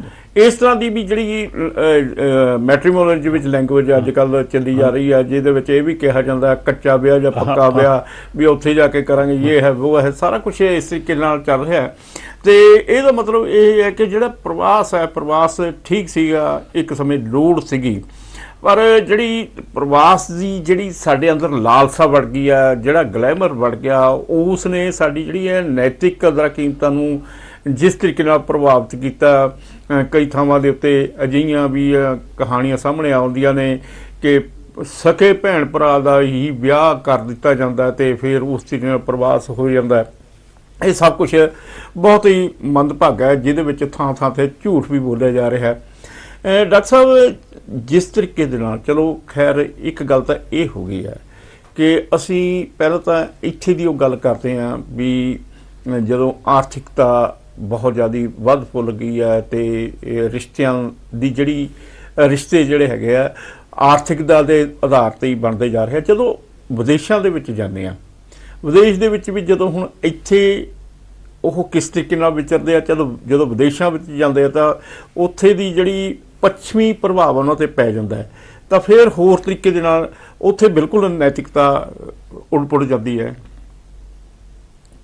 ਦੇਖੋ, ਗੱਲ ਇਹ ਪੱਛਮ ਪੂਰਬ ਦੀ ਨਹੀਂ ਹੁੰਦੀ, ਮਨੁੱਖੀ ਰਿਸ਼ਤਿਆਂ ਦਾ ਸਤਿਕਾਰ ਦੀ ਗੱਲ ਹੈ। ਹੁਣ ਅਸੀਂ ਜਿਹੜੇ ਹੈ, ਅਸੀਂ ਪੱਛਮ, ਠੀਕ ਹੈ ਕਿ ਜੋ ਸਾਡੀ ਅਹਿਮੀਅਤ ਹੈ, ਇੱਕ ਜਿਹੜਾ ਸਾਡਾ ਸੰਕਲਪ ਹੈ ਜਾਂ ਰਿਸ਼ਤਿਆਂ ਬਾਰੇ ਜੋ ਸਾਡਾ ਨਜ਼ਰੀਆ ਹੈਗਾ, ਉਹ ਪੂਰਬ ਦੇ ਵਿੱਚ ਪੱਛਮ ਨਾਲੋਂ ਵੱਖਰਾ ਹੈ, ਇਹਦੇ 'ਚ ਕੋਈ ਸ਼ੱਕ ਨਹੀਂ। ਲੇਕਿਨ ਜਿਹੜਾ ਮਨੁੱਖੀ ਤੱਤ ਹੈ ਜਿਹੜਾ ਉਹ ਸਾਰਿਆਂ ਥਾਂ ਜਿਹੜਾ ਕਾਇਮ ਹੈ। ਵੀ ਇਹ ਗੱਲ ਜਿਹੜੀ ਹੈ ਨਾ ਜੀ, ਜਿਹੜਾ ਸਿਧਾਂਤ ਹੈ ਆਰਥਿਕਤਾ ਤੇ ਨੈਤਿਕਤਾ ਦਾ, ਇਹ ਸਿਰਫ ਪੂਰਬ ਤੇ ਨਹੀਂ ਲਾਗੂ ਹੁੰਦਾ, ਸਾਰੇ ਮਨੁੱਖਾਂ ਤੇ ਲਾਗੂ ਹੁੰਦਾ ਹੈ ਕਿ ਮਨੁੱਖ ਦੀ ਜਿਹੜਾ ਨੈਤਿਕ ਪੱਖ ਹੈ ਉਹ ਹਮੇਸ਼ਾ ਉੱਪਰ ਹੋਣਾ ਚਾਹੀਦਾ ਹੈ। ਅੱਛਾ, ਜਦੋਂ ਵੀ ਅਸੀਂ ਨੈਤਿਕਤਾ ਨੂੰ ਛਿੱਕੇ ਤੇ ਟੰਗ ਕੇ ਤੇ ਮਤਲਬ ਜਿਹੜਾ ਬਿਲਕੁਲ ਪੈਸੇ ਵੱਲ ਚਲੇ ਜਾਵਾਂਗੇ, ਤੇ ਹੁਣ ਇਹ ਹੈ ਵੀ ਉੱਥੇ ਜਿਹੜੇ ਨੇ ਉਹਨਾਂ ਦੇ ਵੀ ਰਿਸ਼ਤੇ ਜਿਹੜੇ ਨੇ ਜੀ, ਅਸੀਂ ਇਹ ਨਹੀਂ ਕਹਿ ਸਕਦੇ ਸਾਡੇ ਰਿਸ਼ਤਿਆਂ ਦਾ ਜਿਹੜਾ ਨਿਗਾਰ ਹੈ ਇਸ ਪੱਧਰ ਦਾ ਨਿਗਾਰ ਕਿਸੇ ਹੋਰ ਚ ਨਹੀਂ। ਦੇਖੋ, ਇਹ ਜਿਹੀ ਸੌਦੇਬਾਜ਼ੀ ਜੋ ਮੇਰਾ ਤਾਂ ਹੁਣ ਲੰਬੇ ਸਮੇਂ ਦਾ ਤਜਰਬਾ ਹੈਗਾ ਜੀ, ਮੈਂ 40 ਸਾਲ ਰਿਹਾ, ਮਤਲਬ ਅਮਰੀਕਾ ਦੇ ਵਿੱਚ ਵੀ, ਕੈਨੇਡਾ 'ਚ ਵੀ, ਇੰਗਲੈਂਡ, ਬਾਕੀ ਤਾਂ ਹੁਣ ਅਮਰੀਕਾ ਜਿਹੜਾ ਵੀ ਹੈ, ਅਮਰੀਕਾ ਦੇ ਵਿੱਚ ਵੀ ਇੱਕ ਜੇ ਆਪਾਂ ਕਹੀਏ ਜੀ ਕਿ ਲਗਭਗ ਜਿਹੜੇ ਸਾਰੇ ਤਰ੍ਹਾਂ ਦੇ ਜਿਹੜੇ ਹਰ ਇੱਕ ਮੈਂ ਦੇਖਿਆ, ਦੁਨੀਆ ਦਾ ਕੋਈ ਇਹੋ ਜਿਹਾ ਭਾਈਚਾਰਾ ਨਹੀਂ ਜਿਹੜਾ ਉਹਦੀ ਉੱਥੇ ਪ੍ਰਤੀਨਿਧਤਾ ਨਹੀਂ ਹੈਗੀ। ਹਰ ਇੱਕ ਦੇਸ਼ ਦੇ, ਹਰ ਕੌਮ ਦੇ, ਹਰ ਮਜ਼ਹਬ ਦੇ ਲੋਕ ਉੱਥੇ ਵਸ ਰਹੇ ਨੇ। ਤਾਂ ਜਿਹਨੂੰ ਆਪਾਂ ਅੰਗਰੇਜ਼ੀ 'ਚ ਕਹੀਏ ਨਾ ਮਿੰਨੀ ਕਾਸਮੋਸ, ਇੱਕ ਛੋਟਾ ਸੰਸਾਰ ਹੈ ਅਮਰੀਕਾ ਆਪਣੇ ਆਪ 'ਚ। ਤੋ ਇੱਕ ਮੈਂ ਜਿਹੜਾ ਸੀਗਾ ਬੜਾ ਜਿਹਨੂੰ ਕਹਿੰਦੇ ਸੋਸ਼ਲ ਐਕਟਿਵਿਸਟ ਸੀਗਾ, ਕਈ ਤੇ ਬੰਦੇ ਆਪਣੇ ਕੰਮ ਨਾਲ ਮਤਲਬ ਹੈ, ਮੈਂ ਮਤਲਬ ਜਿਹੜਾ ਮਨੁੱਖੀ ਅਧਿਕਾਰਾਂ 'ਚ ਵੀ ਸੀ, ਸਮਾਜਿਕ ਜਿਹਨੂੰ ਸੋਸ਼ਲ ਕਾਰਕੁਨ ਕਹਿੰਦੇ, ਸੋਸ਼ਲ ਐਕਟਿਵਿਸਟ ਵੀ। ਮੇਰਾ ਸਮਾਜ ਨਾਲ ਬੜਾ, ਫਿਰ ਮੈਂ ਲਿਖਾਰੀ ਵੀ ਸੀਗਾ, ਯੂਨੀਵਰਸਿਟੀਆਂ 'ਚ ਵੀ ਆਣਾ ਜਾਣਾ ਮੇਰਾ, ਮਤਲਬ ਮੈਂ ਇਕੱਲਾ ਡਾਕਟਰ ਨਹੀਂ ਸੀ। ਡਾਕਟਰ ਨਹੀਂ ਦਾ ਵੀ ਮੈਨੂੰ ਮਤਲਬ ਲੋਕਾਂ ਦੇ, ਡਾਕਟਰਾਂ ਨਾਲ ਵੀ ਲੋਕ ਆਪਣੀਆਂ ਸਮੱਸਿਆਵਾਂ ਜਿਹੜੀਆਂ ਉਹ ਅਕਸਰ ਗੱਲਬਾਤ ਕਰਦੇ ਆ ਵੀ। ਤੋ ਕਹਿਣ ਦਾ ਮਤਲਬ ਮੇਰਾ ਬਹੁਤ ਪੱਖੀ ਉਹ ਸਮਾਜ ਬਾਰੇ ਜਿਹੜਾ ਇੱਕ ਜਿਹੜਾ ਤਜਰਬਾ ਸੀਗਾ ਹੈ ਜੀ। ਤੋ ਮੈਂ ਜਿਹੜਾ ਮਹਿਸੂਸ ਕੀਤਾ, ਮੇਰੀ ਗੱਲ ਦੇਖੋ, ਮੈਂ ਤਾਂ ਜੋ ਆਪਣਾ ਪ੍ਰਭਾਵ ਹੈ ਨਾ ਵੀ ਜਿਸ ਹੱਦ ਦਾ ਜੋ ਆਰਥਿਕਤਾ ਸਾਡੇ ਤੇ ਭਾਰੂ ਹੈ ਪੰਜਾਬੀਆਂ ਤੇ, ਠੀਕ ਹੈ, ਜਿੰਨਾ ਮਤਲਬ ਅਸੀਂ ਪੈਸੇ ਵੱਲ ਨੂੰ ਸਾਡਾ ਝੁਕਾਅ, ਮੈਂ ਘੱਟੋ ਘੱਟ ਹੋਰ ਦੁਨੀਆ ਦਾ ਕੋਈ ਭਾਈਚਾਰਾ ਇਦਾਂ ਨਹੀਂ ਦੇਖਿਆ ਇਸ ਪੱਧਰ ਦਾ। ਠੀਕ ਹੈ ਕਿ ਤੁਸੀਂ ਕਹੋਗੇ ਕਿਵੇਂ, ਕਿਉਂਕਿ ਮੇਰਾ ਜਿਹੜੇ ਬਹੁਤ ਸਾਰੇ ਭਾਈਚਾਰਿਆਂ ਨਾਲ ਜਿਹੜਾ ਉਹਨਾਂ ਨਾਲ ਵਾਹ ਪਿਆ ਹੈਗਾ ਜੀ। ਤੋ ਇੱਕ ਮੈਂ ਛੋਟੀ ਜਿਹੀ ਤੁਹਾਨੂੰ ਇਹ ਐਗਜ਼ਾਮਪਲ ਦਿੰਦਾ ਵੀ ਕਿਸੇ ਦੇ ਚਲੇ ਜਾਓ, ਇੱਕ ਤਾਂ ਉਹਨਾਂ ਦੇ ਜਿਹੜੇ ਰਸਮੀ ਇਕੱਠ ਹੈ, ਗੁਰਦੁਆਰਾ ਸਾਹਿਬ ਜਾ ਰਹੇ, ਹੁਣ ਜਦੋਂ ਅਸੀਂ ਗੁਰਦੁਆਰਾ ਸਾਹਿਬ ਜਾ ਰਹੇ ਹਾਂ ਤੇ ਉਹ ਅਸੀਂ ਮਤਲਬ ਇੱਕ ਅਨੁਸ਼ਾਸਨ ਦੇ ਵਿੱਚ ਇੱਕ ਧਾਰਮਿਕ ਜਿਹੜੀ ਇੱਕ ਉਹਨੂੰ ਅਸੀਂ ਆਮ ਜ਼ਿੰਦਗੀ ਨਹੀਂ ਕਹਿ ਸਕਦੇ, ਸਾਡਾ ਰੋਜ਼ਮਰਾ ਦਾ ਜੀਵਨ ਨਹੀਂ ਹੈ, ਹੋਣਾ ਤਾਂ ਚਾਹੀਦਾ ਲੇਕਿਨ ਹੈ ਨਹੀਂ। ਲੇਕਿਨ ਸੋ ਅਸੀਂ ਇੱਕ ਉਚੇਚ ਹੈ ਉੱਥੇ, ਅਸੀਂ ਹਾਂ ਵਾਕਈ ਗੁਰਦੁਆਰਾ ਸਾਹਿਬ 'ਚ ਅਸੀਂ ਬਹੁਤ ਸੋਹਣਾ ਮਤਲਬ ਭੂਮਿਕਾ ਨਿਭਾ ਰਹੇ ਹਾਂ। ਹੁਣ ਵੀ ਆ ਦੇਖੋ, ਬੜੇ ਲੋਕਾਂ ਨੂੰ ਅਸੀਂ ਅੱਗੇ ਪਏ ਗੱਲ ਵੀ ਕੀਤੀ ਸੀ ਕਿ ਇੰਨੇ ਲੋੜਵੰਦਾਂ ਨੂੰ ਆਪਾਂ ਜਿਹੜੇ ਹੁਣ ਵਿਦਿਆਰਥੀ ਜਾ ਰਹੇ ਉਹਨਾਂ ਕੋਈ ਰੋਟੀ ਪਾਣੀ ਦਾ ਸਾਧਨ ਨਹੀਂ ਹੈਗਾ, ਉਹਨਾਂ ਨੂੰ ਤਾਂ ਗੁਰਦੁਆਰਾ ਸਾਹਿਬਾਨ ਦੇ ਵਿੱਚ ਤਾਂ ਬਹੁਤ ਵਧੀਆ ਕੰਮ ਹੋ ਰਿਹਾ। ਲੇਕਿਨ ਸਵਾਲ ਇਹ ਹੈ ਵੀ ਸਮਾਜਿਕ ਪੱਧਰ ਤੇ ਜਦੋਂ ਅਸੀਂ ਕਿਤੇ ਗੈਰ ਰਸਮੀ ਗੱਲਬਾਤ ਕਰਦੇ ਹਾਂ, ਬੈਠੇ ਜਦੋਂ ਆਮ ਆਪਣੇ ਲੋਕ ਇੱਕ ਮਤਲਬ ਘਰ ਜਾਂ ਰਿਸ਼ਤੇਦਾਰੀ 'ਚ ਬੈਠੇ ਆ ਜਾਂ ਆਪਣੇ ਯਾਰਾਂ ਦੋਸਤਾਂ ਸਰਕਲ 'ਚ ਬੈਠੇ ਆ ਹਾਂਜੀ ਜੀ, ਤਾਂ ਉੱਥੇ ਅਸੀਂ ਸਾਡਾ ਕਿਹੋ ਜਿਹੀਆਂ ਅਸੀਂ ਗੱਲਾਂ ਕਰਦੇ ਆ ਤਾਂ ਉੱਥੋਂ ਪਤਾ ਲੱਗਦਾ ਹੈ ਵੀ ਸਾਡਾ ਅਸਲੀਅਤ ਕੀ ਹੈ। ਤਾਂ ਹੁਣ ਮੈਂ ਇਹ ਤੁਹਾਨੂੰ ਦੱਸਦਾ ਕਿ ਕਿਤੇ ਵੀ ਜਿੰਨੀ ਖੁੱਲਮ ਖੁੱਲਾ ਆਪਾਂ ਪੈਸੇ ਦੀਆਂ ਗੱਲਾਂ ਕਰਦੇ ਹਾਂ ਕਿ ਅਸੀਂ ਕਿਤੇ ਵੀ ਹੋਰ ਦੁਨੀਆ ਦੇ ਕਿਸੇ ਮੈਂ ਨਹੀਂ ਦੇਖਿਆ ਕਿਸੇ ਵੀ ਭਾਈਚਾਰੇ ਲੋਕ ਕਹਿੰਦੇ ਅੱਛਾ ਤੂੰ ਕਿੰਨੇ ਡਾਲਰ ਬਣਾ, ਕਿੰਨੇ ਤੇਰੀ ਤੇਰਾ ਘਰ ਕਿੰਨੇ ਦਾ, ਤੇਰੀ ਕਾਰ ਕਿੰਨੇ ਦੀ ਹੈ, ਤੁਸੀਂ ਛੁੱਟੀਆਂ ਕਿੰਨਾ ਪੈਸਾ ਲਿਆ, ਕਿੱਥੇ ਗਏ। ਮਤਲਬ ਸਾਡੀ ਸਾਰੀ ਫਿਰ ਔਰਤਾਂ ਜਿਹੜੀਆਂ ਉਹ ਕਹਿੰਦੀਆਂ ਵੀ ਜਿਊਲਰੀ ਵਧੀਆ ਕਿੱਥੋਂ ਮਿਲਦੀ, ਸੂਟ ਕਿੱਥੋਂ ਮਿਲਦੇ, ਤੇਰੀ ਸ਼ਾਪਿੰਗ ਲਈ ਸਭ ਤੋਂ ਵਧੀਆ ਕਿਹੜਾ ਹੈਗਾ। ਜਿਹੜੀ ਸਾਡੇ 99% ਜਿਹੜੀ ਗੱਲ ਹੁੰਦੀ ਹੈ ਇਹ ਮਤਲਬ ਠੀਕ ਹੈ, ਮੈਂ ਆਪਣੇ ਤਜਰਬੇ ਦੀ ਗੱਲ ਕਰ ਰਿਹਾ। ਮਤਲਬ ਮੈਂ ਪਹਿਲਾਂ ਹੀ ਕਹਿੰਦਾ ਕਿ ਇਹ ਆਪਾਂ ਗੈਰ ਰਸਮੀ ਜਿਹੜੀਆਂ ਇਕੱਠ ਦੀ ਗੱਲ ਕਰ ਰਹੇ ਹਾਂ, ਜਿਹਦਾ ਕੋਈ ਏਜੰਡਾ ਨਹੀਂ ਹੁੰਦਾ, ਜਿਹੜੀ ਉਦਾਂ ਹੀ ਆਪਾਂ ਗੈਰ ਰਸਮੀ ਤੌਰ ਤੇ ਜੋ ਇਕੱਠੇ ਹੁੰਦੇ ਆ, ਤਾਂ ਉਦੋਂ ਜਿਹੜੀ ਸਾਡੀ ਗੱਲਬਾਤ ਦਾ ਵਿਸ਼ਾ ਹੈਗਾ ਉਹ ਘੱਟੋ ਘੱਟ 99% 100% ਨਾ 99% ਪੈਸੇ ਦੀਆਂ ਤੇ ਪਦਾਰਥ ਦੇ ਉੱਪਰ ਮਤਲਬ ਕੇਂਦਰਿਤ ਹੁੰਦਾ ਹੈ। ਠੀਕ ਹੈ, ਇੱਥੇ ਤੱਕ ਵੀ ਹੈਗਾ ਵੀ ਜੇ ਔਰਤਾਂ ਕਿਤੇ ਏਦਾਂ ਜਾਂਦੀਆਂ ਨੇ ਤੇ ਉਹ ਜੇ ਸੂਟ ਉਹ ਦੁਬਾਰਾ ਉਹ ਨਹੀਂ ਪਾਣਾ ਚਾਹੁੰਦੀਆਂ, ਜੇ ਪਾ ਵੀ ਨਾ ਦੂਜੀਆਂ ਕਹਿੰਦੇ ਤੁਹਾਡੇ ਤੇ ਪਤਾ ਨਹੀਂ ਇੱਕ ਮਾੜੇ ਦਿਨ ਆ ਗਿਆ, ਪਿਛਲੀ ਵਾਰੀ ਵੀ ਤੂੰ ਇਹੀ ਸੂਟ ਪਾ ਕੇ ਆਈ ਸੀ। ਤਾਂ ਕਹਿਣ ਦਾ ਮਤਲਬ ਇਸ ਹੱਦ ਤੱਕ ਦਬਾਅ ਹੈਗਾ ਸਾਡੇ ਤੇ। ਫਿਰ ਲੋਕ ਮਤਲਬ ਕਾਰ ਕਿਹੜੀ ਲਈ, ਕਿੱਦਾਂ ਦੀ ਕਾਰ ਲਈ, ਕਿਸ ਤਰ੍ਹਾਂ ਲਈ ਹੈ। ਫਿਰ ਤੁਸੀਂ ਇਹ ਦੇਖੋ ਕਿ ਉਹ ਇੱਕ ਹੈਰਾਨੀ ਦੀ ਗੱਲ ਇਹ ਹੁੰਦੀ ਹੈ ਮੈਂ ਤਾਂ ਆਪਣੇ ਭਾਈਚਾਰੇ ਜਿਹੜੇ ਮੇਰੇ ਪ੍ਰਭਾਵ ਨੇ ਜਿਹੜੇ ਬਾਕੀਆਂ ਨਾਲੋਂ ਕਿਸ ਤਰ੍ਹਾਂ ਸਾਡਾ ਭਾਈਚਾਰਾ ਵੱਖਰਾ ਹੈਗਾ। ਇੱਕ ਹੁਣ ਮਤਲਬ ਉੱਥੇ ਅਮਰੀਕਾ ਦੇ ਵਿੱਚ ਹੀ ਤੁਸੀਂ ਦੇਖੋ ਵੀ ਇੱਕ ਵੈਲਫੇਅਰ ਕਹਿੰਦੇ, ਜਿਸ ਤਰ੍ਹਾਂ ਗਰੀਬਾਂ ਵਾ ਜਿਹੜੇ ਬਹੁਤ ਗਰੀਬ ਲੋਕ ਨੇ ਜਿਨ੍ਹਾਂ ਦੀ ਆਮਦਨ ਬਹੁਤ ਘੱਟ ਹੈ, ਉਹਨਾਂ ਲਈ ਸਰਕਾਰੀ ਜਿਹੜੀਆਂ ਸਹੂਲਤਾਂ ਨੇ, ਉਹਨਾਂ ਨੂੰ ਕੁਝ ਪੈਸੇ ਮਿਲਦੇ ਨੇ, ਉਹ ਕੋਈ ਉਹਨਾਂ ਨੂੰ ਫੂਡ ਸਟੈਂਪਸ ਵਗੈਰਾ ਜਾ ਕੇ ਉਹ ਖਰੀਦ ਲੈ ਸਕਦੇ ਨੇ ਬਿਨਾਂ ਮਤਲਬ ਸਰਕਾਰ ਵੱਲੋਂ ਮਿਲ ਜਾਂਦੇ ਤੇ ਆਟਾ ਦਾਲ ਵਰਗੀਆਂ ਸਕੀਮਾਂ ਕਹਿ ਲਓ। ਤਾਂ ਤੁਹਾਨੂੰ ਹੈਰਾਨੀ ਹੋਏਗੀ ਸਾਡੇ ਮਤਲਬ ਜਿਹੜੀ ਦੇਖਣ 'ਚ ਮੈਂ ਕੀ ਦੇਖਦਾ ਕਿ ਜਿਹੜੇ ਲੋਕਾਂ ਦੇ ਵੱਡੇ ਵੱਡੇ ਮਹੱਲਾਂ ਵਰਗੇ ਘਰ ਹੈ ਜੀ, ਅੱਛਾ ਆਪਣੇ ਦੇ ਬੜੇ ਬਿਜ਼ਨਸ ਹੈ, ਹੋਟਲ ਹੈ, ਮਤਲਬ ਹੋਰ ਹੈ ਚੀਜ਼ਾਂ ਹੈ ਜੀ, ਤਕੜੇ ਬਿਜ਼ਨਸ, ਤਕੜੇ ਘਰ ਦੇ ਸਾਹਮਣੇ 4 ਕੀਮਤੀ ਕਰੋੜਾਂ ਰੁਪਏ ਦੀਆਂ ਕਾਰਾਂ ਖੜੀਆਂ। ਤਾਂ ਜਦੋਂ ਦੇਖੋ ਤੇ ਉਹ ਲੈ ਰਹੇ ਨੇ ਵੈਲਫੇਅਰ। ਅੱਛਾ ਹਾਂਜੀ, ਜਿਹੜੇ ਕਿ ਸਾਰਿਆਂ ਤੋਂ ਉੱਥੇ ਦੇ ਗਰੀਬ ਲੋਕਾਂ ਨੂੰ ਜਿਹੜੀਆਂ ਚੀਜ਼ਾਂ ਮਿਲਣੀਆਂ। ਔਰ ਫਿਰ ਇੱਥੇ ਤੱਕ ਵੀ ਅਸੀਂ ਕੋਈ ਛੱਡਦੇ ਹੀ ਨਹੀਂ ਬੈਨੀਫਿਟ। ਅੱਛਾ ਕਿ ਇਹ ਵੀ ਮੈਂ ਮਤਲਬ ਦੇਖਣ 'ਚ ਆਇਆ ਕਿ ਚੰਗੇ ਭਲੇ ਲੋਕ ਜੇ ਉਹ ਕਹਿੰਦੇ ਬੈਨੀਫਿਟ ਤਾਂ ਜ਼ਿਆਦਾ ਮਿਲਦੇ ਨੇ ਜੇ ਹਸਬੈਂਡ ਵਾਈਫ ਰਹਿ ਰਹੇ ਨੇ, ਵੀ ਜੇ ਉਹ ਡਾਈਵੋਰਸ ਕਰ ਦੇਣ ਤੇ ਫਿਰ ਡਬਲ ਬੈਨੀਫਿਟ ਮਿਲ ਜਾਂਦੇ ਆ। ਅੱਛਾ ਫੈਮਿਲੀ ਤੋਂ ਲੋਕ ਕਹਿੰਦੇ ਨੇ ਇਹਦੇ 'ਚ ਕੀ ਫਰਕ ਪੈਂਦਾ ਵੀ ਆਪਾਂ ਮਤਲਬ ਇਹ ਮੈਂ ਮਤਲਬ ਕਿਸੇ ਦਾ ਨਾਂ ਨਹੀਂ ਲੈ ਰਿਹਾ, ਪਰ ਬੜੇ ਚੰਗੇ ਸਤਿਕਾਰਤ ਲੋਕ ਏਦਾਂ ਕਰ ਰਹੇ ਨੇ ਕਿ ਮਤਲਬ ਆਪਣਾ ਉਹ ਕਹਿੰਦੇ ਕੀ ਫਰਕ ਪੈਂਦਾ, ਕਾਗਜ਼ਾਂ 'ਚ ਡਾਈਵੋਰਸ ਕਰ ਦਿਓ ਕੀ ਫਰਕ ਪੈਂਦਾ। ਇਹ ਹੁਣ ਨੈਤਿਕ ਨਿਗਾਰ ਹੈ ਕਿ ਅਸੀਂ ਮਤਲਬ ਸਾਡੇ ਸਾਹਮਣੇ ਪੈਸੇ ਦੀ ਗੱਲ ਨਹੀਂ, ਜੇ ਬੈਨੀਫਿਟ ਘਰ ਬੰਦਾ ਜਨਾਨੀ ਇਕੱਠੇ ਰਹਿ ਰਹੇ ਨੇ ਲੇਕਿਨ ਕਾਗਜ਼ਾਂ 'ਚ ਡਾਈਵੋਰਸ ਕੀਤਾ ਹੋਇਆ ਤਾਂ ਕਿ ਸਾਨੂੰ ਬੈਨੀਫਿਟ ਜ਼ਿਆਦਾ ਮਿਲੇ। ਮਤਲਬ ਡਾਕਟਰ ਸਾਹਿਬ ਆਪਾਂ ਕਹਿ ਸਕਦੇ ਹਾਂ ਵੀ ਇੱਥੇ ਜਿਵੇਂ ਆਟਾ ਦਾਲ ਸਕੀਮ ਚੱਲੀ, ਉਹਦੇ ਵਿੱਚ ਅਸੀਂ ਦੇਖਿਆ ਵੀ ਬਹੁਤ ਅਮੀਰ ਵੱਡੀਆਂ ਕੋਠੀਆਂ ਵੀ ਪਈਆਂ ਨੇ, ਕਾਰਾਂ ਦੇ ਵਿੱਚ ਜਾ ਕੇ ਉਹ ਕਣਕ ਲੈ ਕੇ ਆ ਰਹੇ ਨੇ ਜਿੱਥੇ ਉਹ ਕਣਕ ਮੰਡੀ ਜਾ ਰਹੀ ਹੈ।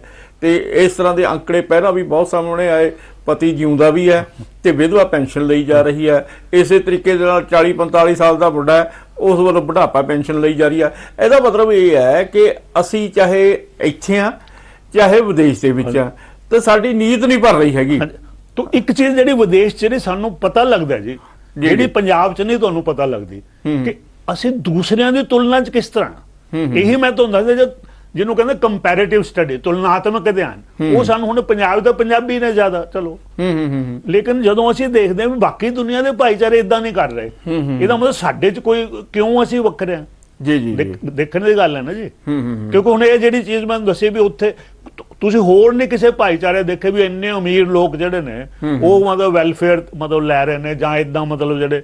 ਤਾਂ ਇਹਦਾ ਮਤਲਬ ਹੈ ਕਿ ਪੈਸੇ ਦੀ ਜਿਹੜੀ ਸਾਡਾ ਉਲਾਰ ਜਿਹੜਾ ਉਹ ਬਾਕੀਆਂ ਸਾਰਿਆਂ ਨਾਲੋਂ ਜ਼ਿਆਦਾ ਹੋ ਗਿਆ। ਜਾਂ ਦੂਸਰੇ ਸ਼ਬਦਾਂ 'ਚ ਆਪਾਂ ਅਗਰ ਕਹਿ ਦਈਏ ਤਾਂ ਬੜੇ ਦੁੱਖ ਨਾਲ ਕਹਿਣਾ ਪੈਂਦਾ ਹੈ ਕਿ ਜਿਹੜਾ ਖਪਤਵਾਦ ਹੈ, ਕੰਜ਼ਿਊਮਰਿਜ਼ਮ ਹੈ ਜਿਹੜਾ, ਉਹ ਮਤਲਬ ਸਾਡੇ ਤੇ ਸਭ ਤੋਂ ਜ਼ਿਆਦਾ ਭਾਰੂ ਹੋ ਗਿਆ।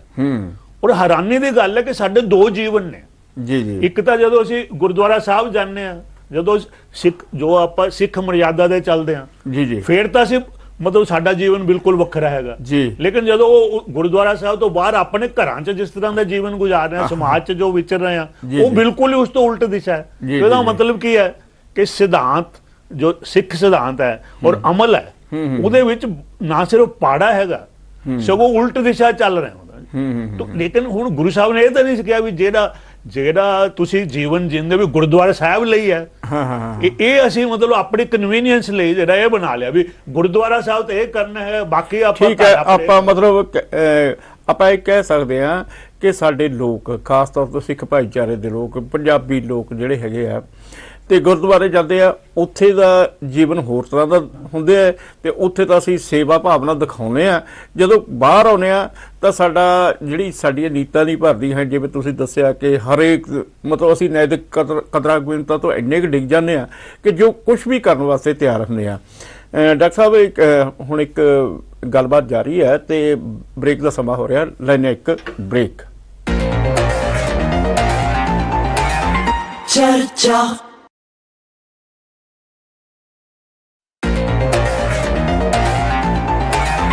ਚਰਚਾ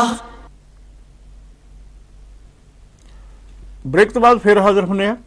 ਡਾਕਟਰ ਸਾਹਿਬ ਦੱਸ ਰਹੇ ਸੀ ਕਿ ਵਿਦੇਸ਼ਾਂ ਦੇ ਵਿੱਚ ਜਾ ਕੇ ਲੋਕ ਕਿਸ ਤਰੀਕੇ ਨਾਲ ਵਿਚਰਦੇ ਨੇ, ਉੱਥੇ ਵੀ ਉਹਨਾਂ ਦਾ ਜਿਹੜਾ ਸਟੈਂਡਰਡ ਹੈ ਡਬਲ ਹੋ ਜਾਂਦਾ ਹੈ। ਧਰਮ ਦੇ ਪ੍ਰਤੀ ਹੋਰ ਤਰ੍ਹਾਂ ਦਾ ਹੁੰਦਾ ਹੈ ਤੇ ਜਦੋਂ ਘਰੇਲੂ ਹੁੰਦਾ ਜਾਂ ਸਮਾਜਿਕ ਤੌਰ ਤੇ ਹੁੰਦਾ ਜਾਂ ਆਰਥਿਕ ਪਹਿਲੂਆਂ ਦੀ ਜਿੱਥੇ ਗੱਲ ਹੁੰਦੀ ਆ, ਉੱਥੇ ਸਾਡਾ ਸਟੈਂਡਰਡ ਕਿਸੇ ਹੋਰ ਤਰ੍ਹਾਂ ਦਾ ਹੋ ਜਾਂਦਾ ਹੈ।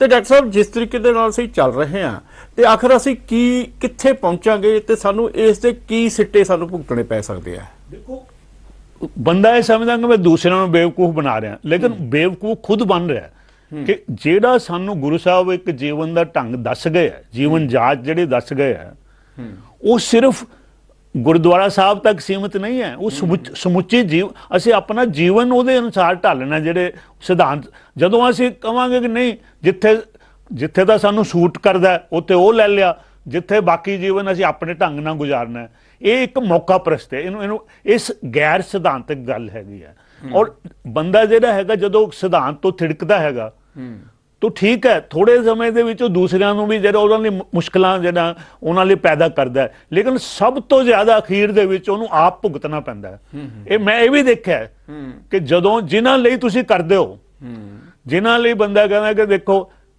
ਕਿ ਜਿਨ੍ਹਾਂ ਮਤਲਬ ਪਰਿਵਾਰ ਲਈ ਜਾਂ ਜਿਨ੍ਹਾਂ ਨਾਲ ਤੁਹਾਡੀ ਜਿਨ੍ਹਾਂ ਨੇ ਤਾਂ ਕੁਛ ਸੀਮਤ ਕਰ ਲਿਆ ਆਪਣੇ ਆਪ ਨੂੰ, ਉਹੀ ਅਖੀਰ ਜਿਹੜੇ ਤੁਹਾਨੂੰ ਧੋਖਾ ਦੇ ਜਾਂਦੇ ਆ। ਉਹੀ ਜੋ ਤੁਸੀਂ ਚਾਹੁੰਦੇ ਹੁੰਦੇ ਹੋ। ਮੈਂ ਬਹੁਤ ਵਾਰੀ ਇਹ ਦੇਖਿਆ ਕਿ ਉਹਨਾਂ ਤੋਂ ਹੀ ਫਿਰ ਨਿਰਾਸ਼ਾ ਹੁੰਦੀ ਹੈ ਵੀ ਬਾਕੀਆਂ ਨੂੰ ਕਿ ਮੈਂ ਆਪਣੇ ਬੱਚਿਆਂ ਲਈ ਕਰ ਰਿਹਾ ਜੀ। ਹੁਣ ਬੱਚੇ ਹੀ ਜਿਹੜੇ ਨੇ ਜੋ ਮਤਲਬ ਤੁਹਾਡੇ ਨਾਲ ਜੋ ਤੁਸੀਂ ਉਹਨਾਂ ਨਾਲ ਕੀਤਾ ਤਾਂ ਉਹ ਤੁਸੀਂ ਉਹਨਾਂ ਤੋਂ ਉਮੀਦ ਰੱਖਦੇ ਹੋ ਵੀ ਸਾਡੇ ਬੱਚੇ ਇਸ ਤਰ੍ਹਾਂ ਦੇ ਹੋਣਗੇ ਤਾਂ ਫਿਰ ਲੇਕਿਨ ਉਹਨਾਂ ਦੀਆਂ ਕਦਰਾਂ ਕੀਮਤਾਂ ਬਿਲਕੁਲ ਹੀ ਪੁੱਠੀਆਂ ਹੋ ਜਾਂਦੀਆਂ ਨੇ, ਉਹਨਾਂ ਦੇ ਬਿਲਕੁਲ ਬਦਲ ਜਾਂਦੀਆਂ ਨੇ। ਫਿਰ ਬੰਦੇ ਨੂੰ ਪਤਾ ਲੱਗਦਾ ਹੈ ਕਿ ਯਾਰ ਮੇਰਾ ਤਾਂ ਜੀਵਨ ਵਿਅਰਥ ਹੋ ਗਿਆ, ਮੈਂ ਤਾਂ ਸਾਰਾ ਕੁਝ ਇਹਨਾਂ ਲਈ ਕੀਤਾ ਸੀਗਾ, ਇਹ ਤਾਂ ਉਹੋ ਜਿਹੇ ਹੈ ਹੀ ਨਹੀਂ ਜਿਹੇ ਜਿਹੇ ਮੈਂ ਸੋਚਦਾ ਸੀ ਬਣਨਗੇ। ਤਾਂ ਫਿਰ ਉਹਨੂੰ ਮੇਰਾ ਕਹਿਣ ਦਾ ਮਤਲਬ ਹੈ ਕਿ ਜੋ ਗੁਰੂ ਦਾ ਸਿਧਾਂਤ ਹੈ ਉਹ ਸਦੀਵੀ ਸਿਧਾਂਤ ਹੈ। ਆਪਾਂ ਇਹਨੂੰ ਸਿਰਫ ਆਪਣੇ ਲੋੜ ਅਨੁਸਾਰ ਨਹੀਂ ਢਾਲ ਸਕਦੇ। ਜਿੱਥੇ ਮੌਕਾ ਲੱਗਿਆ ਉੱਥੇ ਗੁਰੂ ਦਾ ਸਿਧਾਂਤ ਮੰਨ ਲਿਆ, ਜਿੱਥੇ ਮਤਲਬ ਸਾਨੂੰ ਨਹੀਂ ਲੋੜ ਉੱਥੇ ਆਪਣਾ ਸਿਧਾਂਤ ਮੰਨ ਲਿਆ। ਤਾਂ ਇਹ ਜਿਹੜੀ ਮਤਲਬ ਇਹ ਅਗਰ ਇਹ ਜੀ ਇੱਕ ਮੌਕਾ ਪ੍ਰਸਤ ਪਹੁੰਚ ਅਸੀਂ ਅਪਣਾਵਾਂਗੇ ਜੀਵਨ ਵੱਲ ਤਾਂ ਅਖੀਰ ਦੇ ਵਿੱਚ ਅਸੀਂ ਉਹਦੇ ਆਪ ਹੀ ਉਹਦੇ ਜਾਲ 'ਚ ਫਸ ਜਾਵਾਂਗੇ। ਔਰ ਮੈਂ ਦੇਖਿਆ ਕਿ ਅਖੀਰ 'ਚ ਬੰਦੇ ਜਿਹੜੇ ਬਹੁਤ ਨਿਰਾਸ਼ ਹੁੰਦੇ ਆਪਣੇ ਜੀਵਨ ਤੋਂ।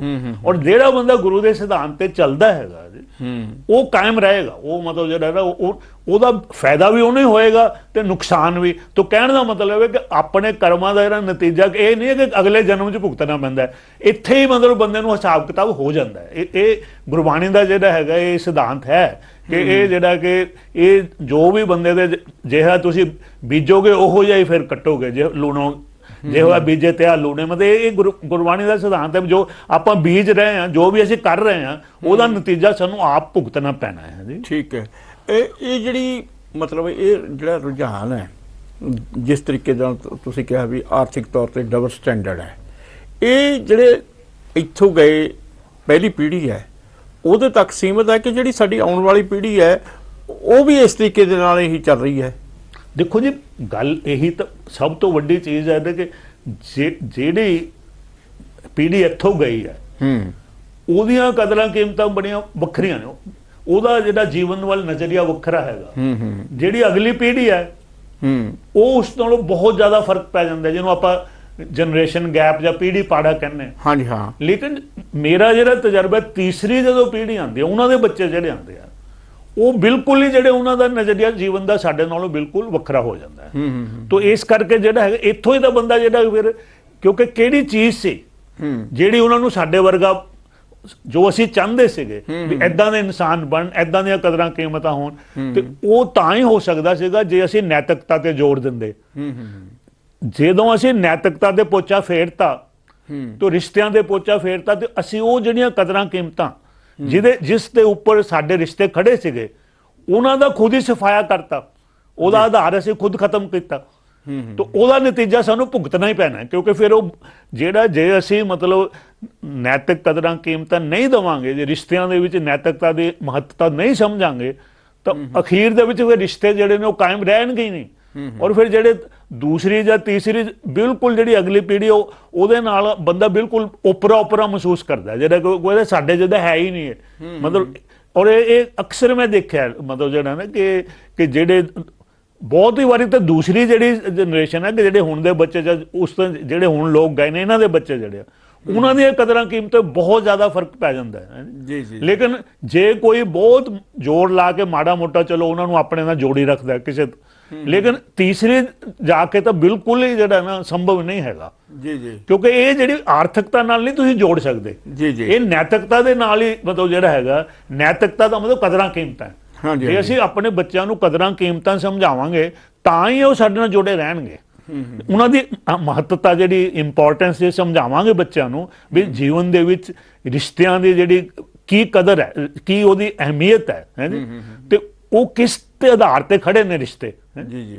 ਜਦੋਂ ਅਸੀਂ ਕਹਾਂਗੇ ਨਹੀਂ ਸਾਡੇ ਕੋਲ ਸਮਾਂ ਹੀ ਨਹੀਂ, ਤੁਸੀਂ ਦੇਖੋ ਨਾ ਇਹ ਇੱਕ ਬੜੀ ਵੱਡੀ ਸਮੱਸਿਆ ਹੈ। ਹੁਣ ਦੋ ਮਤਲਬ ਜਿਹੜੇ ਇੱਕ ਬੜੇ ਵੱਡੇ ਵਿਦਵਾਨ ਪੰਜਾਬ ਦੇ, ਉਹਨਾਂ ਨੇ ਦੋਨਾਂ ਨੇ ਆਪਣੀ ਉਹਨਾਂ ਦੀ ਆਬਜ਼ਰਵੇਸ਼ਨ ਹੈ, ਉਹਨਾਂ ਨੇ ਇਹ ਗੱਲ ਜਿਹੜੀ ਹੈ ਦੋਨਾਂ ਦੇ ਇੰਡੀਪੈਂਡੈਂਟਲੀ ਉਹਨਾਂ ਦੋਵਾਂ ਨੂੰ ਆਪਸ ਵਿੱਚ, ਮੈਨੂੰ ਦੋਵਾਂ ਨੇ ਦੋ ਸੋਰਸਿਸ ਤੋਂ ਪਤਾ ਲੱਗਾ। ਉਹ ਕਹਿੰਦਾ ਕਿ ਅਸੀਂ 2 ਹਫ਼ਤੇ ਰਹੇ ਹਾਂ ਕੈਨੇਡਾ ਦੇ ਵਿੱਚ ਕਿਸੇ ਪਰਿਵਾਰ ਦੇ ਨਾਲ ਮਤਲਬ, ਤੋਂ ਕਹਿੰਦੇ ਵੀ ਅਸੀਂ ਦੇਖਿਆ ਵੀ ਕਿੰਨਾ ਸਮਾਂ ਇਹ ਪਰਿਵਾਰ ਆਪਸ ਚ ਇਕੱਠਾ ਬੈਂਦਾ, ਤੇ ਉਹ ਕਹਿੰਦੇ 1 ਘੰਟਾ ਨਿਕਲਦੀ ਔਸਤ 2 ਹਫ਼ਤਿਆਂ ਦੇ ਵਿੱਚ। ਹੁਣ ਮੈਨੂੰ ਤੁਸੀਂ ਦੱਸੋ ਵੀ 1 ਘੰਟਾ ਜੇ 2 ਹਫ਼ਤਿਆਂ ਦੇ ਵਿੱਚ ਪਰਿਵਾਰ ਇਕੱਠਾ ਬਹਿੰਦਾ, ਤਾਂ ਕਿਸ ਤਰ੍ਹਾਂ ਸੰਭਵ ਹੈ ਕਿ ਜਿਹੜੇ ਮਾਂ-ਬਾਪ ਆਪਣੀਆਂ ਕਦਰਾਂ ਕੀਮਤਾਂ ਬੱਚਿਆਂ ਨੂੰ ਪਾਸ ਆਨ ਦੇ ਦੇਣ, ਉਹਨਾਂ ਨੂੰ ਸਮਝਾ ਦੇਣ। ਕਿੱਥੇ ਉਹ ਧਰਮ ਦੀ ਗੱਲ ਕਰਨਗੇ, ਕਿੱਥੇ ਉਹ ਸਮਾਜਿਕ ਕਦਰਾਂ ਕੀਮਤਾਂ ਦੀ ਗੱਲ ਹੋ ਹੀ ਨਹੀਂ ਸਕਦੀ ਹੈਗੀ। ਉਦੋਂ ਹੁੰਦੀ ਹੈ ਬਸ ਨਿੱਜੀ ਗੱਲਬਾਤ ਤਾਂ ਹੋ ਸਕਦੀ ਹੈ, ਅਦਰਵਾਈਜ਼ ਜਿਹੜੇ ਜਿਹੜੀ ਇਹਦੇ ਵਾਸਤੇ ਨੈਤਿਕ ਕਦਰਾਂ ਕੀਮਤਾਂ ਸਿਖਾਉਣ ਵਾਸਤੇ ਜਾਂ ਧਾਰਮਿਕ ਕਦਰਾਂ ਕੀਮਤਾਂ ਸਿਖਾਉਣ ਵਾਸਤੇ ਸਮਾਂ ਤਾਂ ਚਾਹੀਦਾ। ਜੇ ਸਾਡੇ ਕੋਲ ਸਮਾਂ ਹੀ ਨਹੀਂ ਹੈਗਾ ਤਾਂ ਅਸੀਂ ਕੁਝ ਵੀ ਸਮਝਾ ਨਹੀਂ ਸਕਦੇ ਹੈਗੇ। ਤਾਂ ਇਹ ਇੱਕ ਜੀਵਨ ਦਾ ਜਿਹੜਾ ਨਾ ਜਿਹਨੂੰ ਆਪਾਂ ਕਹਿੰਦੇ ਪਹਿਲਾਂ ਨੇ, ਪ੍ਰਾਇੋਰਟੀਜ਼ ਜਿਹਨੂੰ ਅੰਗਰੇਜ਼ੀ 'ਚ ਕਹਿੰਦੇ ਨੇ, ਅਸੀਂ ਹੁਣ ਸਾਡੀ ਪਹਿਲ ਹੀ ਨਹੀਂ ਰਹੀ ਕਿ ਬੱਚਿਆਂ ਨਾਲ ਟਾਈਮ ਗੁਜ਼ਾਰੀਏ, ਉਹਨਾਂ ਨੂੰ ਸਮਝਾਈਏ ਵੀ ਸਾਡੀਆਂ ਕਿਸ ਤਰ੍ਹਾਂ ਦੇ ਸਾਡੇ ਰਿਸ਼ਤੇ ਹੋਣੇ ਚਾਹੀਦੇ ਆ, ਕੀ ਸਾਡੀਆਂ ਕਦਰਾਂ ਕੀਮਤਾਂ ਹੋਣੀਆਂ ਚਾਹੀਦੀਆਂ। ਇਹ ਚੀਜ਼ਾਂ ਡਿਸਕਸ ਕਰਨ ਲਈ ਟਾਈਮ ਚਾਹੀਦਾ ਹੈ। ਤੋ ਸਮਾਂ ਅਸੀਂ ਕਹਿੰਦੇ ਅਸੀਂ ਇਹ ਟਾਈਮ ਉਹਦਾ ਅਸੀਂ ਪੈਸੇ ਬਣਾਵਾਂਗੇ, ਅਸੀਂ ਇਹਨਾਂ ਦਾ ਉਹ ਟਾਈਮ ਹਰ ਇੱਕ ਬੰਦਾ ਕਹਿੰਦਾ ਜਾ ਕੇ ਕੋਈ ਨਾ ਪੈਸੇ ਕਮਾਓ, ਇਹ ਉਸ ਨੂੰ ਮਤਲਬ ਆਰਥਿਕਤਾ ਹੋ ਗਈ ਨਾ ਜੀ। ਆਰਥਿਕਤਾ ਨੂੰ ਉਹਨੂੰ ਉਹ ਸਮੇਂ ਨੂੰ ਵੀ ਅਸੀਂ ਪੈਸਾ ਹੀ ਸਮਝਦੇ ਹਾਂ, ਤੇ ਲੇਕਿਨ ਇਹ ਨਹੀਂ ਸਮਝਦੇ ਵੀ ਪੈਸੇ ਨਾਲੋਂ ਜ਼ਿਆਦਾ ਇਹ ਹੈ ਕਿ ਰਿਸ਼ਤੇ ਹੀ ਨਹੀਂ ਬਚਨੇ। ਤੁਸੀਂ ਅੱਛਾ ਚਲੋ ਇੱਕ ਤਾਂ ਇਹ ਹੈ ਵੀ ਰਿਸ਼ਤਾ ਜਿਹੜਾ ਹੈਗਾ, ਦੂਜਾ ਤੁਸੀਂ ਡਿਵੋਰਸ ਦੇਖੋ ਕਿੰਨਾ ਕੁ ਹੋ ਰਿਹਾ। ਮਤਲਬ ਕਈ ਲੋਕਾਂ ਦਾ ਤਾਂ ਇਹ ਹੈ ਕਿ ਸਾਡੀਆਂ ਜਿਹੜੀਆਂ ਮਤਲਬ ਇਹ ਕਿਉਂਕਿ ਮੈਂ ਮੁੱਖ ਤੌਰ ਤੇ ਕੈਨੇਡਾ ਦੀ ਤਾਂ ਗੱਲ ਕਰ ਰਿਹਾ ਕਿ ਮੁੱਖ ਤੌਰ ਤੇ ਪ੍ਰਵਾਸ ਕੈਨੇਡਾ 'ਚ ਹੋ ਰਿਹਾ ਹੈ। 70% ਜਿੰਨਾ ਪ੍ਰਵਾਸ ਪੰਜਾਬ 'ਚ ਹੋ ਰਿਹਾ ਉਹ ਇਕੱਲੇ ਕੈਨੇਡਾ 'ਚ ਹੀ ਹੋ ਰਿਹਾ। ਤਾਂ ਕਈ ਲੋਕ ਇਹ ਕਹਿੰਦੇ ਨੇ ਕਿ 50% ਤੋਂ ਜ਼ਿਆਦਾ ਜਿਹੜੇ ਮੈਰਿਜਸ ਨੇ ਉਹ ਡਿਵੋਰਸ ਹੋ ਰਿਹਾ। ਕਈ ਤਾਂ ਕਹਿੰਦੇ ਗੋਰਿਆਂ ਨਾਲੋਂ ਵੀ ਜ਼ਿਆਦਾ ਸਾਡੇ ਲੋਕਾਂ ਦਾ ਡਿਵੋਰਸ ਹੋ ਰਿਹਾ। ਹੁਣ ਇਹ ਦੇਖੋ ਨਾ, ਤੇ ਮਤਲਬ ਕਹਿਣ ਦਾ ਮਤਲਬ ਕਿਉਂ ਇਹੀ ਹੈ ਨਾ ਕਿ ਨੈਤਿਕਤਾ ਕਮਜ਼ੋਰ ਹੋਣ ਕੇ ਰਿਸ਼ਤਿਆਂ ਦਾ ਆਧਾਰ ਕਮਜ਼ੋਰ ਹੋ ਰਿਹਾ ਹੈ। ਤਾਂ ਇਹ ਇੱਕ ਡਿਵੋਰਸ ਹੈ। ਬਾਕੀ ਜਿਹੜਾ ਹੈਗਾ ਫਿਰ ਬੱਚਿਆਂ ਦੀਆਂ ਜੋ ਮਾਂ ਪਿਓ ਨਾਲੋਂ ਵੱਖਰੀਆਂ ਕਦਰਾਂ ਕੀਮਤਾਂ ਨੇ ਉਹ ਇੱਕ ਹੋਰ ਹੈ। ਲੇਕਿਨ ਜਿਹੜੀ ਪਹਿਲੀ ਜਨਰੇਸ਼ਨ ਨੂੰ ਇਹ ਫੇਸ ਕਰਨਾ ਪੈ ਰਿਹਾ, ਜਿਹੜੇ ਵਿਆਹ ਹੀ ਜਿਹੜੇ ਨੇ ਉਹ ਟੁੱਟ ਰਹੇ ਨੇ ਜਿਹੜੇ। ਤਾਂ ਇਹ ਵੀ ਤਾਂ ਇਹੀ ਹੈ ਕਿ ਅਸੀਂ ਜੇ ਅਸੀਂ ਰਿਸ਼ਤਿਆਂ ਦੀ ਮਹੱਤਤਾ ਨਹੀਂ ਸਮਝਾਂਗੇ, ਜੇ ਅਸੀਂ ਕਦਰਾਂ ਕੀਮਤਾਂ ਦੀ ਮਹੱਤਤਾ ਨਹੀਂ ਸਮਝਾਂਗੇ, ਤੇ ਸਾਨੂੰ ਉਹਦੀ ਜਿਹੜਾ ਸਾਡਾ ਸਮਾਜ ਹੈ, ਜੋ ਗੁਰੂ ਸਾਹਿਬ ਨੇ ਕਿਹਾ ਹੈ ਕਿ ਵੀ ਸਮਾਜ ਦਾ ਜਿਹੜਾ ਆਧਾਰ ਹੈ, ਜਿਹੜੀ ਸਥਿਰਤਾ ਹੈ, ਜਿਹੜੀ ਸਮਾਜ ਦੀ ਜਿਹੜੀ ਸੋਸ਼ਲ ਸਟੇਬਿਲਿਟੀ ਹੈ, ਉਹ ਰਿਸ਼ਤਿਆਂ ਦੇ ਸਿਰ ਤੇ ਖੜੀ ਹੈ। ਮਤਲਬ ਨੈਤਿਕਤਾ ਦੇ ਸਿਰ ਤੇ ਖੜੀ ਹੈ। ਨੈਤਿਕਤਾ ਦਾ ਮੁੱਖ ਪੱਖ ਰਿਸ਼ਤੇ ਹੈ। ਔਰ ਧਰਮ ਦਾ ਮੁੱਖ ਪੱਖ ਜਿਹੜਾ ਹੈਗਾ ਨੈਤਿਕਤਾ ਦਾ ਮੁੱਖ ਪੱਖ ਰਿਸ਼ਤੇ ਹੈ। ਜਦੋਂ ਸਾਡੇ ਰਿਸ਼ਤੇ ਕਮਜ਼ੋਰ ਹੋ ਗਏ ਤਾਂ ਇਹਦਾ ਮਤਲਬ ਧਰਮ ਕਮਜ਼ੋਰ ਹੋ ਗਿਆ ਜੀਵਨ ਦੇ ਵਿੱਚ। ਤੇ ਜੇ ਧਰਮ ਕਮਜ਼ੋਰ ਹੋ ਗਿਆ ਤਾਂ ਸਮਾਜ ਕਮਜ਼ੋਰ ਹੋ ਜਾਏਗਾ। ਤੋ ਇਸ ਕਰਕੇ ਜਿਹੜਾ ਹੈਗਾ ਇਹ ਜਿਹੜੀ ਸਾਨੂੰ ਜਿਹੜਾ ਗੁਰੂ ਦਾ ਦਰਸਿਆ ਜੋ ਸਦੀਵੀ ਸੱਚ ਸਾਨੂੰ ਗੁਰੂ ਸਾਹਿਬ ਦੱਸ ਗਏ ਨੇ ਕਿ ਠੀਕ ਹੈ, ਇਹ ਨਹੀਂ ਉਹਨਾਂ ਨੇ ਕਿਹਾ ਕਿ ਪੈਸੇ ਦੀ ਇੰਪੋਰਟੈਂਸ ਨਹੀਂ ਹੈ, ਕਿਤੇ ਵੀ ਗੁਰਬਾਣੀ ਦੇ ਵਿੱਚ ਇਹ ਗੱਲ ਨਹੀਂ ਕਹੀ ਗਈ, ਬਲਕਿ ਕਿਹਾ ਗਿਆ ਕਿ ਇਹ ਵੀ ਪਦਾਰਥ ਦੀ ਵੀ ਲੋੜ ਹੈ ਬੰਦੇ ਨੂੰ। ਲੇਕਿਨ ਜਦੋਂ ਸੰਤੁਲਨ ਨਹੀਂ ਰਹੇਗਾ ਜੀਵਨ ਦੇ ਵਿੱਚ, ਜਦੋਂ ਮਤਲਬ ਅਸੀਂ ਉਲਾਰ ਹੋ ਜਾਏਗਾ ਕੱਲਾ ਹੀ ਪਦਾਰਥ ਵੱਲ, ਤੇ ਉਹਦੀ ਬੜੀ ਬੁਰੀ ਤਰ੍ਹਾਂ ਸਾਨੂੰ ਕੀਮਤ ਚੁਕਾਣੀ ਪਏਗੀ। ਠੀਕ ਹੈ ਡਾਕਟਰ ਸਾਹਿਬ, ਜਿਵੇਂ ਤੁਸੀਂ ਹੁਣ ਗੱਲ ਕਹੀ ਹੈ ਵੀ ਸਾਡੇ ਸਮਾਜ ਦੇ ਵਿੱਚ ਹੀ ਜਿਹੜਾ ਹੈਗਾ ਡਾਈਵੋਰਸ ਦੇ ਬਹੁਤ ਜ਼ਿਆਦਾ ਕੇਸ ਵੱਧ ਗਏ ਨੇ। ਜਿਵੇਂ ਮੈਂ ਤੁਹਾਨੂੰ ਪਹਿਲਾਂ ਵੀ ਗੱਲ ਕੀਤੀ ਹੈ ਕਿ ਵੀ ਮੈਟਰੀਮੋਨੀਅਲ ਦੀ ਗੱਲ ਕੀਤੀ ਸੀਗੀ, ਤੇ ਉਹਦੇ ਵਿੱਚ ਮੈਂ ਸਾਨੂੰ ਇਸ ਜਿਹੜਾ ਹੈ ਮੈਟਰੀਮੋਨੀਅਲ ਦੇ ਉੱਤੇ ਕਈ ਵਾਰ ਕੰਮ ਕਰਨ ਦਾ ਮੌਕਾ ਮਿਲਦਾ ਹੈ। ਉਹਦੇ ਵਿੱਚ ਇਹ ਵੀ ਲਿਖਿਆ ਹੁੰਦਾ ਹੈ ਜਿਹਦੇ ਵਿੱਚ ਜਿਹੜੇ ਆਉਂਦੇ ਨੇ 150 ਮੈਟਰੀਮੋਨੀਅਲ ਆਉਂਦੇ ਨੇ, ਉਹਦੇ ਵਿੱਚ ਇਹ ਵੀ ਕਿਹਾ ਜਾਂਦਾ ਵੀ ਇਨੋਸੈਂਟਲੀ ਡਾਈਵੋਰਸਡ। ਇਹਦਾ ਮਤਲਬ ਇਹ ਹੈ ਵੀ ਉੱਥੇ ਇਹੀ ਕੁਛ ਰੁਝਾਨ ਕਾਫੀ ਜ਼ਿਆਦਾ ਵਧਿਆ ਹੋਇਆ। 50-60% ਜੇ 100 ਮੈਟਰੀਮੋਨੀਅਲ ਆਉਂਦੇ ਨੇ ਉਹਦੇ 50-60% ਇਸ ਤਰ੍ਹਾਂ ਦੇ ਹੀ ਹੁੰਦੇ ਆ। ਖੈਰ, ਜੇਕਰ ਡਾਈਵੋਰਸ ਹੋ ਜਾਂਦਾ ਹੈ ਤਾਂ ਉਸ ਤੋਂ ਬਾਅਦ ਜਿਹੜੇ ਬੱਚੇ ਹੁੰਦੇ ਆ ਉਹ ਬਿਲਕੁਲ ਅਲੱਗ ਥਲੱਗ ਪੈ ਜਾਂਦੇ ਆ। ਉਹਨਾਂ ਉੱਤੇ ਵੀ ਇਸ ਗੱਲ ਦਾ ਬੜਾ ਅਸਰ ਪੈਂਦਾ ਹੈ। ਤੇ ਖਾਸ ਤੌਰ 'ਤੇ ਜਦੋਂ ਫਿਰ ਅਸੀਂ ਪੰਜਾਬ ਦੀ ਜਾਂ ਸਿੱਖੀ ਦੀ ਨੈਤਿਕ ਕਦਰ ਕੀਮਤਾਂ ਦੀ ਗੱਲ ਕਰਦੇ ਆ, ਉਹ ਤਾਂ ਫਿਰ ਉਹਨਾਂ ਦੇ ਉੱਤੇ ਜਿਹੜੀ ਲਾਗੂ ਹੀ ਨਹੀਂ ਹੁੰਦੀ ਹੋਣੀ ਆ। ਦੇਖੋ ਨਾ ਜੀ ਕਿ ਜਿਹੜਾ ਇਹ ਡਿਵੋਰਸ ਦਾ ਜਿਹੜਾ ਇਹ ਵੀ ਇੱਕ ਮਤਲਬ ਸਮਾਜਿਕ ਅਸਥਿਰਤਾ ਹੈ ਨਾ ਜੀ। ਜਦੋਂ ਪਰਿਵਾਰ ਅਸਥਿਰ ਹੋ ਜਾਏਗਾ ਤਾਂ ਸਮਾਜ ਦੀ ਜਿਹੜੀ ਮੁੱਢਲੀ ਇਕਾਈ ਹੈ ਜੀ ਉਹ ਪਰਿਵਾਰ ਹੈ। ਤਾਂ ਜਦੋਂ ਪਰਿਵਾਰਕ ਰਿਸ਼ਤੇ ਕਮਜ਼ੋਰ ਹੁੰਦੇ ਆ ਔਰ ਤੇ ਇਹ ਜਿਹੜਾ ਜਦੋਂ ਇਹ ਡਿਵੋਰਸ ਜਿਹੜਾ ਹੈ, ਹੁਣ ਤੁਸੀਂ ਇੱਥੋਂ ਦੇਖੋ ਕਿ ਮਤਲਬ ਜੇ ਤੁਸੀਂ ਅਕਸਰ ਬਹੁਤ ਸਾਰੇ ਪਰਿਵਾਰ ਨੇ ਪੰਜਾਬ ਦੇ ਵਿੱਚ, ਜੇ ਉਹਨਾਂ ਨੂੰ ਕਹੋ ਵੀ ਤੁਸੀਂ 7 ਜਨਰੇਸ਼ਨਾਂ ਪਿੱਛੇ ਚਲੇ ਜਾਓ, ਕਦੀ ਤੁਸੀਂ ਡਿਵੋਰਸ ਸੁਣਿਆ ਸੀਗਾ? ਤਾਂ ਬਹੁਤ ਘੱਟ ਹੈਗਾ ਕਿ ਮਤਲਬ ਕਈਆਂ ਦੇ ਇਹੋ ਜਿਹੇ ਬਹੁਤ ਘੱਟ ਹੋਣਗੇ ਜਿਨ੍ਹਾਂ ਦੇ ਕਦੇ ਡਿਵੋਰਸ ਹੋਇਆ ਹੋਏਗਾ। ਬਹੁਤ ਸਾਰੇ ਪਰਿਵਾਰ ਨੇ ਪੰਜਾਬ ਜਿਨ੍ਹਾਂ ਦੇ ਪਿਛਲੀਆਂ 7 ਜਨਰੇਸ਼ਨ ਕਦੀ ਕੋਈ ਡਿਵੋਰਸ ਨਹੀਂ ਹੋਇਆ। ਲੇਕਿਨ ਅੱਜ ਮਤਲਬ ਬੁੱਧ ਨੇ ਇੱਕ ਗੱਲ ਕਹੀ ਸੀਗੀ, ਕਹਿੰਦਾ ਕਿ ਇੱਕ ਨੇ ਔਰਤ ਦਾ ਨਾ ਕੱਲਾ ਲੜਕਾ ਮਰ ਗਿਆ ਤੇ ਉਹ ਬਹੁਤ ਦੁਖੀ ਸੀਗੀ। ਤੇ ਬੁੱਧ ਨੇ ਕਿਹਾ ਅੱਛਾ ਮੈਂ ਤੇਰਾ ਬੱਚਾ ਜਿੰਦਾ ਕਰ ਦੇਣਾ, ਤੂੰ ਪਿੰਡ 'ਚ ਜਾ ਕੇ ਨਾ ਇੱਕ ਘਰੋਂ ਚੌਲ ਲੈ ਆ ਜਿਨ੍ਹਾਂ ਦੇ ਕੋਈ ਮੌਤ ਨਹੀਂ ਹੋਈ ਘਰ 'ਚ। ਤੇ ਉਹ ਹੁਣ ਜਿੱਥੇ ਵੀ ਗਈ ਉਹ ਕਹਿੰਦੇ ਸਾਡੇ ਤੋਂ ਕੋਈ ਇਹੋ ਜਿਹਾ ਘਰ ਲੱਭਾ ਹੀ ਨਹੀਂ। ਤੂੰ ਕਹਿਣ ਦਾ ਮਤਲਬ ਅੱਜ ਜੇ ਇਹ ਕਹਿ ਦੇ ਨਾ ਵੀ ਚਲੋ ਤੂੰ ਚੌਲ ਉੱਥੋਂ ਲੈ ਜਿੱਥੇ ਡਿਵੋਰਸ ਨਹੀਂ ਹੋਇਆ, ਤੇ ਸ਼ਾਇਦ ਉਹ ਮਤਲਬ ਇਹ ਵੀ ਗੱਲ ਸੱਚੀ ਹੋ ਜਾਏਗੀ। ਘਰ ਇਹੋ ਜਿਹਾ ਲੱਭਣਾ ਹੀ ਨਹੀਂ। ਕੋਈ ਨਾ ਕੋਈ ਹਰ ਪਰਿਵਾਰ 'ਚ ਕਿਤੇ ਨਾ ਕਿਤੇ ਕੋਈ ਨਾ ਕੋਈ ਡਿਵੋਰਸ ਹੈਗਾ। ਜਿੱਦਾਂ ਜੇ ਮੈਂ ਕਿਹਾ ਸੀ ਵੀ ਪਹਿਲਾਂ ਪਿੱਛੇ 7 ਜਨਰੇਸ਼ਨਾਂ ਚਲੇ ਜਾਓ ਤਾਂ ਕੋਈ ਡਿਵੋਰਸ ਨਹੀਂ ਸੀ, ਲੇਕਿਨ ਅੱਜ ਕੋਈ ਇਹੋ ਜਿਹਾ ਪਰਿਵਾਰ ਸ਼ਾਇਦ ਹੀ ਹੋਵੇ ਜਿਹੜਾ ਕਹੇ ਵੀ ਸਾਡੇ ਤੱਕ ਦੇ ਡਿਵੋਰਸ ਹੈ ਹੀ ਨਹੀਂ। ਹੁਣ ਕਿਤੇ ਨਾ ਕਿਤੇ ਡਿਵੋਰਸ ਬਹੁਤ ਸਾਰੇ ਪਰਿਵਾਰਾਂ ਨੂੰ ਟੱਚ ਕਰ ਰਿਹਾ। ਪੰਜਾਬ ਦੇ ਵਿੱਚ ਵੀ ਤਾਂ ਪੰਜਾਬ ਤੋਂ ਬਾਹਰ ਤਾਂ ਬਹੁਤ ਹੀ ਜ਼ਿਆਦਾ, ਕੈਨੇਡਾ ਜਿਵੇਂ ਮੈਂ ਤੁਹਾਨੂੰ ਕਿਹਾ ਕਿ ਉਹ ਤਾਂ ਕਹਿੰਦੇ 50% ਤੋਂ ਜ਼ਿਆਦਾ ਜਿਹੜੀਆਂ ਸਾਡੇ ਵਿਆਹ ਜਿਹੜੇ ਡਿਵੋਰਸ ਹੋ ਰਿਹਾ। ਤਾਂ ਇਹ ਵੀ ਇੱਕ ਜਿਹੜਾ ਹੈਗਾ ਆਰਥਿਕ ਉਲਾਰ ਵੱਲ ਜਿਹੜੀ ਹੈਗੀ ਜਿਹੜੀ ਨੈਤਿਕਤਾ ਦੀ ਕਮੀ, ਜਿਹੜੇ ਨੈਤਿਕਤਾ ਦਾ ਜਿਹੜਾ ਪੋਚਾ ਫੇਰਿਆ ਜਾ ਰਿਹਾ, ਉਹਦਾ ਇੱਕ ਡਿਵੋਰਸ ਵੀ ਇੱਕ ਉਹਦਾ ਨਤੀਜਾ ਹੈਗਾ ਜੀ। ਠੀਕ ਹੈ ਡਾਕਟਰ ਸਾਹਿਬ, ਤੁਸੀਂ ਆਰਥਿਕਤਾ ਤੇ ਨੈਤਿਕਤਾ ਦੇ ਉੱਤੇ ਬਹੁਤ ਹੀ ਵਧੀਆ ਢੰਗ ਦੇ ਨਾਲ, ਬਹੁਤ ਹੀ ਬਰੀਕੀ ਦੇ ਨਾਲ ਜਿਹੜੀ ਸਾਡੇ ਆਪਸੀ ਰਿਸ਼ਤੇ ਨੇ ਉਹਨਾਂ ਦੇ ਉੱਤੇ ਗੱਲਬਾਤ ਕੀਤੀ ਹੈ। ਤੇ ਉਹਦੇ ਵਿੱਚ ਇਹੀ ਗੱਲ ਕਹੀ ਹੈ ਕਿ ਠੀਕ ਆ ਆਰਥਿਕਤਾ ਜੀਵਨ ਲਈ ਬਹੁਤ ਜ਼ਰੂਰੀ ਹੈ, ਪਰ ਨਾਲ ਨਾਲ ਨੈਤਿਕ ਕਦਰਾਂ ਕੀਮਤਾਂ ਵੀ ਬਹੁਤ ਜ਼ਿਆਦਾ ਜ਼ਰੂਰੀ ਨੇ। ਭਾਵ ਸਾਨੂੰ ਧਰਮ ਨੂੰ ਵੀ ਮੰਨਣਾ ਚਾਹੀਦਾ, ਧਰਮ ਹੀ ਨੈਤਿਕ ਕਦਰਾਂ ਕੀਮਤਾਂ ਸਾਨੂੰ ਦੱਸਦਾ। ਤੇ ਇਸ ਦੇ ਨਾਲ ਨਾਲ ਜਿਹੜੇ ਸਾਡੇ ਡਬਲ ਸਟੈਂਡਰਡ ਨੇ ਉਹਨਾਂ ਸਟੈਂਡਰਡ ਨੂੰ ਵੀ ਛੱਡਣਾ ਚਾਹੀਦਾ, ਤੇ ਉਹਨਾਂ ਦੇ ਵਿੱਚ ਵੀ ਜਿਹੜਾ ਹੈਗਾ ਸਾਡੀਆਂ ਧਾਰਮਿਕ ਕਦਰਾਂ ਕੀਮਤਾਂ ਨਜ਼ਰ ਆਉਣੀਆਂ ਚਾਹੀਦੀਆਂ ਨੇ। ਡਾਕਟਰ ਸਾਹਿਬ, ਤੁਸੀਂ ਸਟੂਡੀਓ ਦੇ ਵਿੱਚ ਆਏ, ਸਾਨੂੰ ਇਸ ਮਹੱਤਵਪੂਰਨ ਵਿਸ਼ੇ ਦੇ ਉੱਤੇ ਬਹੁਤ ਸਾਰੀਆਂ ਬਹੁਮੁੱਲੀਆਂ ਗੱਲਾਂ ਦੱਸੀਆਂ। ਤੁਹਾਡਾ ਬਹੁਤ ਬਹੁਤ ਧੰਨਵਾਦ।